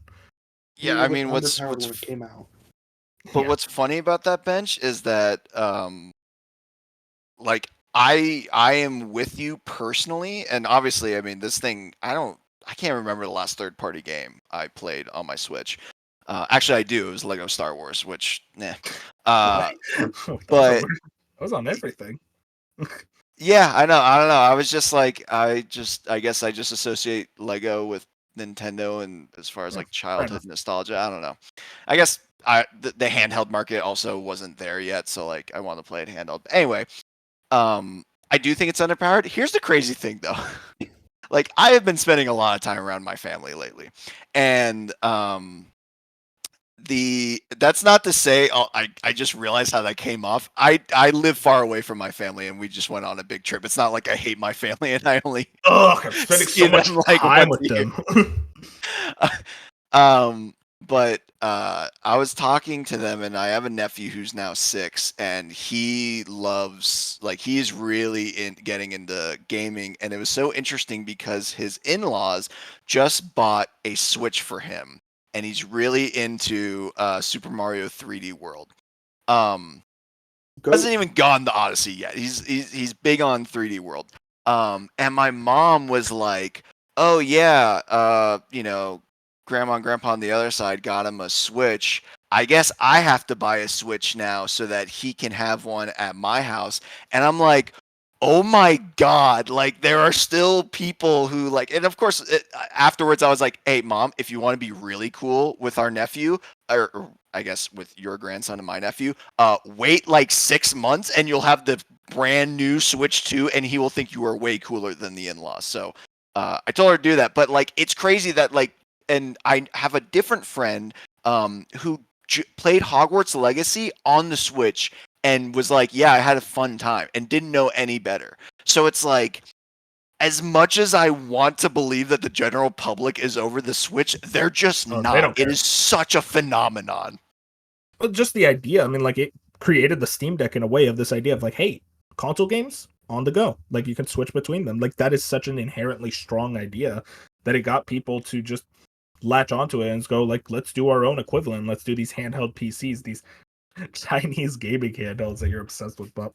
And not like, even that, but like the like people don't like the general population as much as we'd like to think they do. They don't care about graphics and load times and like the power. Like they're just like game is fun, play fun game. And it also helps Nintendo makes games that age so well. True. Like, there's not a lot of Nintendo games that I would say have aged bad. But like Hogwarts Legacy looks like shit, and I don't know on the Switch specifically. On the Switch specifically, but like I'm sure there are Mortal Kombat 1 Switch fans. Oh, dude, and that game is a nightmare. That's a funny story. I went to GameStop, like when around that time Mortal Kombat 1 came out. I don't remember what I was doing, but a kid walked in with his mom and it was like, "You guys got Mortal Kombat 1 on Switch?" And it's like he kept talking about like, "Oh, I'm so excited, Mortal Kombat on Switch, Mortal Kombat," and I'm like, "Damn, they do it. That's why it's on Switch." Like there it is. They just don't care. It's insane. We need to get Cyberpunk on the Switch. God, yeah, that'll be the Switch 2. That'll be Switch 2. That's a Switch 2. There's no way that's on Switch 1.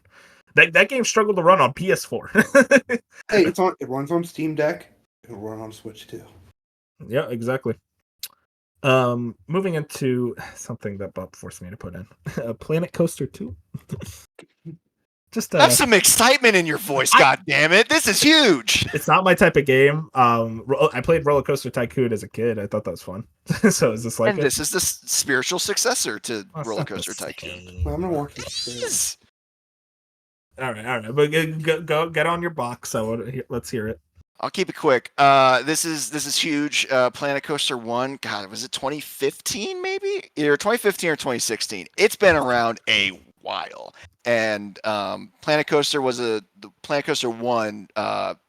Basically, there was like a lot of weird things with the I think it was the publisher of the original Roller Coaster Tycoon games, and they came out with a 4 and then like another spin-off, and it was by a different dev studio, and it was crap, and it like really tainted the franchise. So like most people only know 1 through 3, but then a lot of those original devs created a new studio called Frontier. Or they got picked up by Frontier. I really don't remember the history, but the point is Planet Coaster is the spiritual successor to Roller Coaster Tycoon 3, and then Planet Coaster 2 is obviously an upgrade on that because infamously Planet Coaster 1 did not have water parks, and now we are finally getting the long-awaited update for water parks. We are getting a first-person mode. There's better tools with like pathing and how to customize your like stationary rides, like a merry-go-round and stuff like that. Better building tools, better themes. Hopefully, better performance. Also, we're getting dynamic weather, which is a huge change. So this is a long time coming for the theme park building and general sim community. And I am very, very excited for this. So water parks were the equivalent of a Sephiroth and Smash reveal for you. Yes. I was gonna clown on you, Bob, but this looks cool, and now I'm interested, and it's this fall, so like I might be on and you're not playing it. Okay, well here's the other thing. It's only gonna be on Steam. I don't think it took Available on PC, PS5, Xbox Series in autumn/fall 2024. Wait, really? Okay, I totally missed that. I could have sworn it was just Steam. I don't believe it. They wouldn't be able to run on console. No, like, I mean, legitimately, though, that was going to be my next thing, is that it came out in 15 or 16. It took until the Xbox Series X and PlayStation 5 for it to come to console, and it's still, like, kind of not, like, it is a far inferior version, because it's just so demanding. So I'm actually shocked that it's coming to console straight away. It might be anonymous. Interesting. That's all I got. On the first one. Planet Coaster 2, most anticipated game of the year for Bob. Avowed who? Anyways, let's talk about what we've been playing. I'm gonna let you two go first because I've been playing something real topical. Bench, go ahead. Trails Through Daybreak. Give me an update. Yeah, I am on. Just finished Chapter 3 of Trails Through Daybreak, and this is slowly becoming my favorite game in the franchise. So, like, the Trails has always been, like, I guess, peak for me, I guess. And now it's like this is the first time I've really, like, dove into the combat in a big way, because just the combat's so engaging from the action into the turn-based. And then on top of that, you have this very morally gray protagonist who there's teases towards his backstory as something linked to past games, which is like very dark, and the whole tone of the game is pretty like morally gray and dark. The antagonists are starting to like make their moves, and they're very interesting. And overall, like it's just a very impressive game. Trails really looks good in 3D now, like honestly fantastic in 3D. Calvert as a setting in general is just refreshing on top of being just interesting because there's movie studios involved because now film's a big thing, and that was kind of like the last chapter was all about a film festival, and there's just different like cults and groups all going at it, and there's very teases towards like the society, and it's just very interesting on everything going on, and I guess I'm enjoying this game so much I bought a Steam Deck because I can't wait to play the translated version of its sequel. I got to play that fan translation because I just need it. Interesting. Is it? So you say this is going to be the best one in the franchise easily, or what? I wouldn't say easily because honestly, like there are so many games in the franchise I'd say are like in my top games of all time. But like following Wolf Logic, I prefer not to have my entire top 25 filled with Trails games. And like all of them were like near 10 out of 10s, 10 out of 10s for me. So I think like, but this is like very, very good. So this is even better than because didn't you say one of the recent Trails games had like their Avengers Endgame moment that was like the pinnacle of the franchise? And this is better than that? And this is also like a fresh start. Like new characters and some returning characters, but it's like this is a game that you could give to just an avid JRPG fan, because Trails has a lot of quirks. You have to play a lot of games, and there are some things that people may not like, but this is a Trails game you'd give to someone and they'd probably say this is an all-time great JRPG, just because of it's just that good. And like I think like Trails to Cold Steel 4 and Reverie were kind of like in-game things, and Reverie, the one that came out last year, was probably my favorite just due to its pacing and themes and some of the characters involved and the combat and a lot of that. And this is just like one-upping that to the next level. So I'm very much enjoying it. Good to hear. Bob, work with me here. Here we go. All right. Golf. Okay. So, Golf is available on Steam as a demo right now. I don't know. I think they're planning on a release for this year, but I wouldn't be surprised if it's next year. Listen, you watch that trailer, you're not going to be impressed, all right? It is it looks like it was made in Roblox. I didn't know how to tell you. Will not be defending the graphics of this game at all in the slightest. But like at the same time, they also kind of lean into it because my favorite thing that I realized was like when I was customizing my character, you can like make his shirt different patterns or different colors, and so like Argyle, like the shirt with like diamonds all over it, you can change the pattern size. You can either make the diamonds really big or really small. Well, they have an option that goes so small it literally looks like static. And it's like that, that optical illusion sometimes with like striped shirts where it looks like it's like static all the time. It's like that, but like on steroids, and you can just like make your character look like an abomination worse than like Elden Ring, or like you know how like some character creators go like way over the top Yeah, with so how. you could basically manangle his whole face and ruin his life. Yeah, not to the extent that like it's not like he's still gonna have a very oval face. You can't like do anything like you can't make him have like a big indent, but as far as like moving stuff around his body and making it look ridiculous, you can do that, which I appreciate because it's like, all right, clearly they're not going for realism here. But the thing this game does really well, and it's the first golf game since I can't believe I'm saying it, Golf Story to do this, but like it is genuinely a good golf RPG. And I will never forgive Mario Golf Super Rush, I Yeah, think Super is what Rush. it's called. God, does that game have a terrible story mode. It is so bad. It is not an RPG. It's glorified filler. I mean, at least the multiplayer was kind of fun, but like already within this demo, I got a better story experience than that game. It was really cool where it's like, okay, obviously you have your objectives, and it's like it's still the so it's not like the Tiger Woods or I guess PGA where you move the thumbstick. It's the 3-click, right? So you click it once to move the meter, click it at the top for power, and then click it back at the bottom for accuracy. It's very standard, typical gameplay in that regard. But then like they just like the little mini games you have on top of it, very interesting. Where like I had one where I had to like hit every shot through a ring or else it didn't count. And then kind of like Mario Golf Super Rush, you had a speed golf where you had to finish the hole as fast as possible. And you get to drive a golf cart. And then once you unlock the golf cart, you can drive it around and just run people over. And then like you take the golf cart on the course and there's like ramps and it has nitrous. Like it does not take itself seriously at all, and it's like the perfect level of fun while also actually providing a good RPG and like a challenging game. Like it is, the actual golf is hard. Like you need to know your shit to like do well. So I was floored by that. And if the rest of the game, like if they have like at least 10 to 15 hours of content and it comes out this year, it very well could be close to game of the year for me. Because God, do I love a good golf RPG.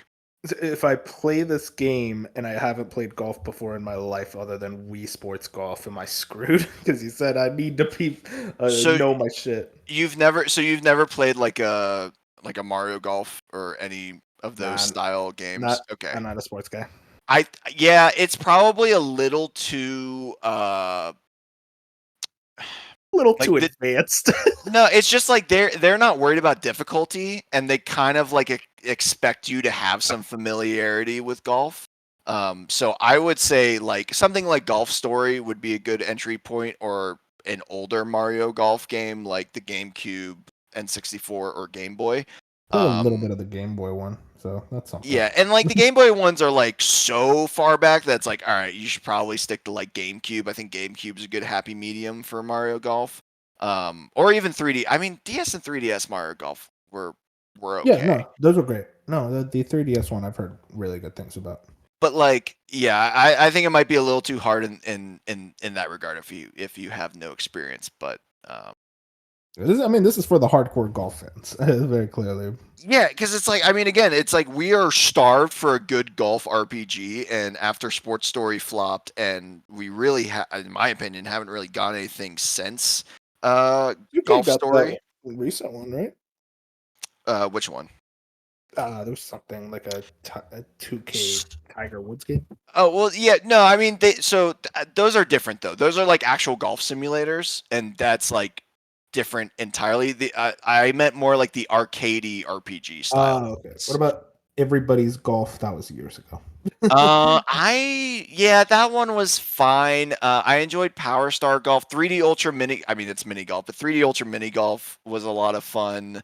And then the Curse to Golf also came out. I think that was last year, but that was actually more of a roguelite, which was a cool idea, but not the style game that this is.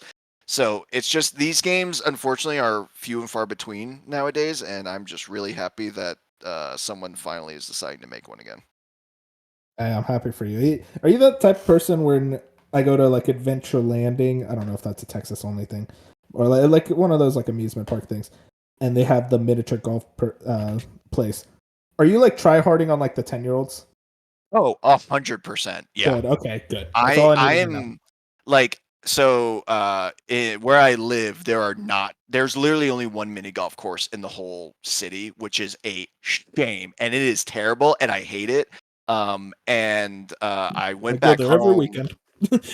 No, no, not that hardcore, but I went back home and they now it's becoming more popular, Pop Stroke, which is a mini golf place designed by Tiger Woods, or I guess like he created it. I don't know how much he actually designed of it.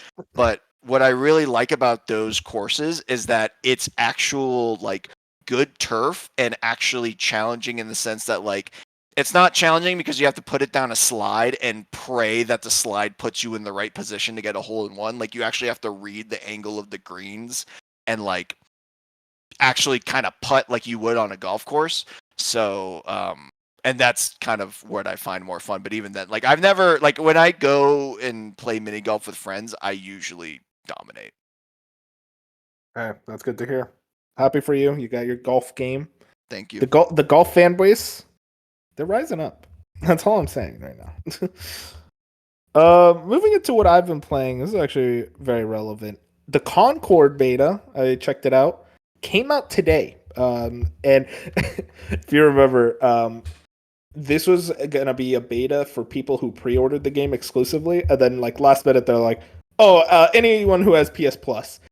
So that immediately tells you it's like, oh, I don't think they got enough people who pre-ordered it. So that's a weird thing. Maybe they wanted to try to get a marketing boost. I don't know. We'll see. But yeah, this beta is fully open for all PS Plus subscribers. So I thought, why not? I might as well download it, check it out.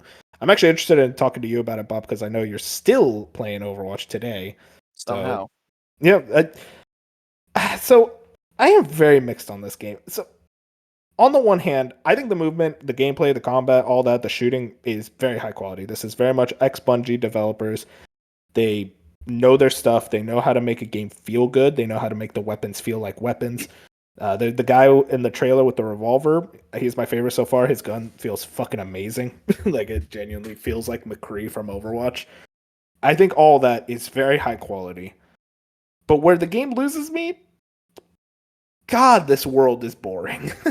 Everything you saw in that trailer and how everyone said, "Oh man, this game is so uninteresting, bland. It's so like AAA slop." They're 100% right in the sense of like the game and the world, the characters, do nothing for me. And Bob, you'll remember this.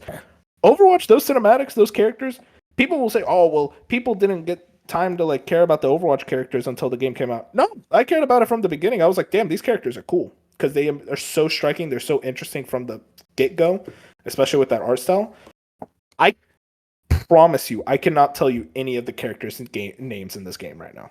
Like, if you had to quiz me, I would fail 100% of the time. Because these characters just don't have... They have a personality, but the personality is very blank slate. Like, he's the serious guy. She's the goofy outlander. He makes jokes and likes hot sauce, that type of shit.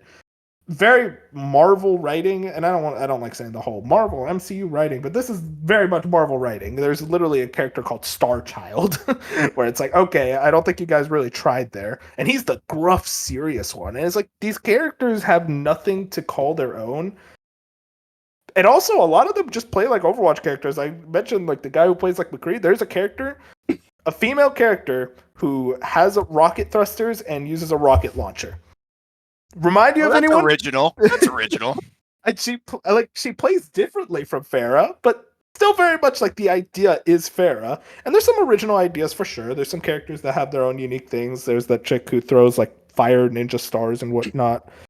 There's a robot who sucks stuff up with a vacuum. But also there's a character with like a minigun and a shield. Sounds original. Oh. It's like, I don't want to be that guy who's like, oh, you didn't do anything original, so you're not interesting to me. Because again, the game is fun to play, but you want to know what gets people to play games is interesting characters, an interesting setting, an interesting world. You know, your gameplay can only take you so far. And yeah, I get it. It's a video game. The gameplay is the most important thing. But I'm talking more so not about the quality of the game, but about the longevity and how you were going to attract more people to want to try out your game and play it. This game doesn't have that. These characters just do not do anything for me. They have nailed how fun it is to play, but they do not know how to make these characters interesting and make people want to go, wow, I want to play this game because that character looks awesome. All you need is one. All you need is one character that looks cool for people to want to play the game. I would say Battleborn has more interesting character designs than this. Damn. And I mean it. And then, like, yeah, listen, I'm not the sci-fi guy, so maybe that's unfair. This is very generic sci-fi in the most generic way possible. I will say they market the story aspect a lot. I'm gonna be real. People who play these type of multiplayer games, when they boot up the game, they skip the cutscene. They don't care. I skip the cutscene. I don't care. And I'm not gonna say like you can maybe call me a bad narrator because like, oh, skipping cutscene, haha, funny joke. But I'm serious. It's like when you play a multiplayer game, no one is looking for a story in a multiplayer game. Like genuinely, like very, very few people. I cared about the lore in Overwatch because that was all extra material. That was stuff I watched in like I didn't have to do it. When you load up Overwatch, I didn't get a cutscene blaring on my face as like, this is the new season. That just doesn't interest me personally. And if I did, I just skipped it because it's like, that's not what I want to play the game. So yeah, Concord, mixed bag. At the end of the day, they did nail the way that the game feels. So that's really the big positive that I could take out of this, where it's like, the game is fun to play, but all the other like trepitations and worries that people had for this game, I think they're very much founded upon. Trepidation. Yeah. Yeah. But yeah, exactly. Go ahead. No, yeah, I was just so the I have only heard like obviously it's only been out a couple hours as of the time of recording. So I don't have a lot of reactions or seen any opinion. I obviously haven't played it. I haven't seen a whole lot. But one of the things I heard was that it's also not like intuitive in the sense that like, you know, the example I heard was when you see Mercy, you're like, oh, she's a nurse, she's angelic, she's obviously a healer. That is so perfect because there is a healer in this game. He does not look like a healer. Right. And it's like, I get that you're trying to like change it up and not make it so, I guess, because some people may find that generic and other people may find like the Concord design interesting, but like, I think it also makes it hard to like gain a an understanding and attachment to these characters because they do kind of seem like not like it doesn't make sense what their character is for how they look, kind of thing. They're more like loadouts in a Call of Duty game than characters to me, because I'm just like, I do not care about who this guy is and his name. Like, I don't know any of their names. Right. I'm genuinely, and I'm like, I know I'm the forgetful kind, but like I was looking at their names and trying to remember them for the podcast, and lo and behold, podcast time, I genuinely do not remember the McCree guy's name. I just call him McCree guy. And I think what you say about the visual, like, this is a big quotation mark team-based game. Right. So there's very much two different modes from what I got. There is a respawn mode and a no respawn mode. The respawn mode very much is you're not working with your team, you're very much doing your own thing. More so, like, it has like kill confirm, team deathmatch, stuff like that, like in a Call of Duty game. They have their own names for them where I'm like, I don't think they trademark team deathmatch. Just call it team deathmatch. but anyway, that's the how does that work then if there are different classes? Because like if you do a free for all in Overwatch, like going up against a Mauga as a Mercy is like not feasible. So the healer is very much like he has a gun and it's actually like very much right. It's not like Overwatch where there's like very so like the rules are not that pronounced is what you're saying. They're just kind of like slight changes. Okay. I feel like you could pretty much play any of them, and like there's tanks, there's shooters. They're weirdly organized where it's like the first part is like, okay, it's gonna be separated like tanks, support, but it's like backup and then the original crew. Which is like, what? What does that mean? The original crew is supposed to be like the story thing of like, these are the four main characters that you saw in that CG trailer. I'm like, what? I don't care about that. What's their class? Because like, there's a tank on the left side of the screen and then the tank on the right side of the screen. That's just not intuitive to me at all. And also, what you say about like the modes, it's very much less of a like free for like you're working together, you heal your team, but like the team deathmatch definitely feels less like I'm working together as a team. I was just kind of flanking and doing my own thing, and I was able to do pretty well on my own. And again, the gameplay feels great. And then there's the no respawn mode, which is like, hey, this mode you can't respawn, and like there's actual objectives like capture this point. And the other thing, I forget what it was, capture a robot and take them to a distinct place. The search and destroy and stuff like that. They have that in this game. I didn't like playing it because I didn't like working with the team. I think there's an intuitive design element to how Overwatch handles its team-based gameplay, where even if you're not on comms, I think like moving the payload is such a like clean and distinct. Like, hey, you're sitting on a payload and moving it, or you're moving. What's another team-based mode? Like team deathmatch, or not? Capture the point. Push. That's it. Yeah. There's an intuitive element to it. You always feel like you're doing something when playing the objective. This genuinely just feels like team deathmatch with no respawns is how I would describe it, where I'm just kind of doing my own thing and I'm trying to like work with the team, but we don't really have a good synergy. Maybe I had bad teams. I don't know. I'm going to try it out a bit more, but like I want to point out this beta just came out and I was sitting in that queue for that mode for a minute.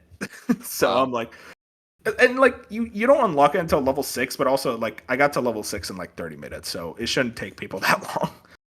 Yeah, so, I didn't know this was through PS Plus, so I think I'll check it out and report back next time. Yeah, it's just this weekend. My thing too with like the lack of like team building thing is like that's what ended up, because I was championing the finals for a while, and that's what ended up like souring me on the finals to the point where I don't really play that game anymore, because there is a light, a heavy, and a medium class in that game, right? So it's like light has less HP but does more damage, medium's balanced, heavy is like more tanky, right? But and like the objective is clear enough. You take a vault, or you take a little you take like a little vault thing and then you cash it in at an objective. But like it's still like people just play team deathmatch when it's a team-based objective mode, and it drives me insane. And the people that don't, even when I'm playing with a team that I know and we're all on comms together, even then, like it's so hard to play that game like well because it's so team oriented and objective focused. So I that kind of makes me concerned for Concord, because it sounds like it's you do still need a lot of team elements, and that can make or break a game if not everyone wants to play as a team. I think they really messed up by making this a hero team-based shooter, personally. I think this combat, like the shooting feels so high quality. The guns are really creative and interesting. I think you would have done a lot better if you just made this like have that initial mode of like kill confirm, team deathmatch, stuff like that.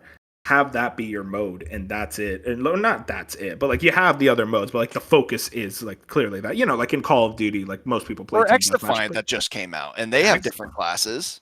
Exactly, it's like have different classes, but like to try to make me care about these characters, it's not happening. and that's the other thing I was gonna say. Like from what you're describing it, this game should have been free to play, but because they are putting such an emphasis on the story, the characters, and the cinematics, which cost money, it's $40 to try and justify that, and I know you're not the greatest judge on story. Okay. No offense. I love story. I love story. No, I know. Not and granted, Overwatch is I think a fair example of that, where it's like, okay, clearly there's been a game that has done that before, but the fact that you're not really showing an investment in it or anything makes it feel like this game is not going to, like, I have concerns, and I think some of the decisions, I respect them and I'm glad they made them, but it makes me scared for the longevity of this game and the future of this studio. I would not have played this game in a million years if it wasn't free on PS Plus. Like, you think I was going to pre-order this? No, not in a million years. I played it because it was free, because I wanted to check it out. I wanted to give it a shot, and I'm glad I gave it a shot. I'm going to probably play it throughout the weekend. I think it is a very fun game, but this is not a game I would spend $40 for if I don't care about the main thing that it's $40 for. Like, again, I love the storytelling in Overwatch personally because so much of it is external. And like there is the modes like Uprising and whatnot. We championed for years for a campaign in Overwatch. And you know why a campaign would have worked, Bob, is that is a whole separate mode. that is something that like I want to choose to go into the story, like do like cutscenes and gameplay with my friends and all that. I think that works in that setting. But when it's like, oh, we're gonna tell you a story through these vignettes every 2 week or every week, and there's a new cutscene, I don't care. Like I want to just jump into the game. Like I'm not loading up Concord. I'll bring it up this way. I'm not loading up Concord where it's like, what's my cutscene? I'm loading it up because I want to jump into Team Deathmatch. I want to load it up because I want to try out the modes and play with the friends. I'm not loading it up because I want to see the cutscene. And I think that's a problem with like other games like Call of Duty or Apex where they do the pre-season cutscene, and it's like, I promise you, I have not met a single person who watches the cutscene. I think everyone skips it.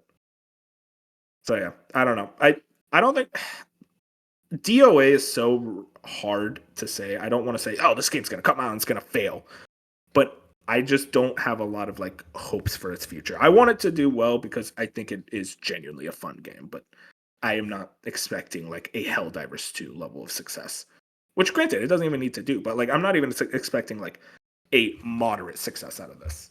Yeah, like I think the finals is a fair barometer, and I don't feel like it's gonna even like maybe because it's a PlayStation exclusive and a lot of like it'll get a lot of support through that, whereas the finals was third party, but like I don't see people stop playing the finals, and that is a free to play game. This is $40. How many people are currently playing Concord on Steam? Take a guess. It's on Steam? On Steam, you can only get it if you pre-order it, so those numbers gotta be low. Yeah, they are. 2,500. Currently, right now in app are 839. Oh, the peak was wow. 1,100. Wait, what was the peak? 1,124. Oh no. And for what it's worth, I did hear someone earlier who played it on Steam say that it is not well optimized, which is not going to help when you need that PC audience. I think we will get like a better idea with the open beta next weekend because just anyone can jump in next weekend. But for right now, yeah, it's pretty low. Also, I want to point out. I want to point out this is very anecdotal. I have seen 4 people on my timeline talk about this game. Like no joke. I saw it is a Friday and it came out in the afternoon, so we'll see how this weekend goes. But all I'm saying is like I didn't even see. I am what you want is like you want to see people tweet out like, oh man, look at this sick game-winning kill. Like, oh, look at this crazy thing. Like something happened in the game. No one's talking about it.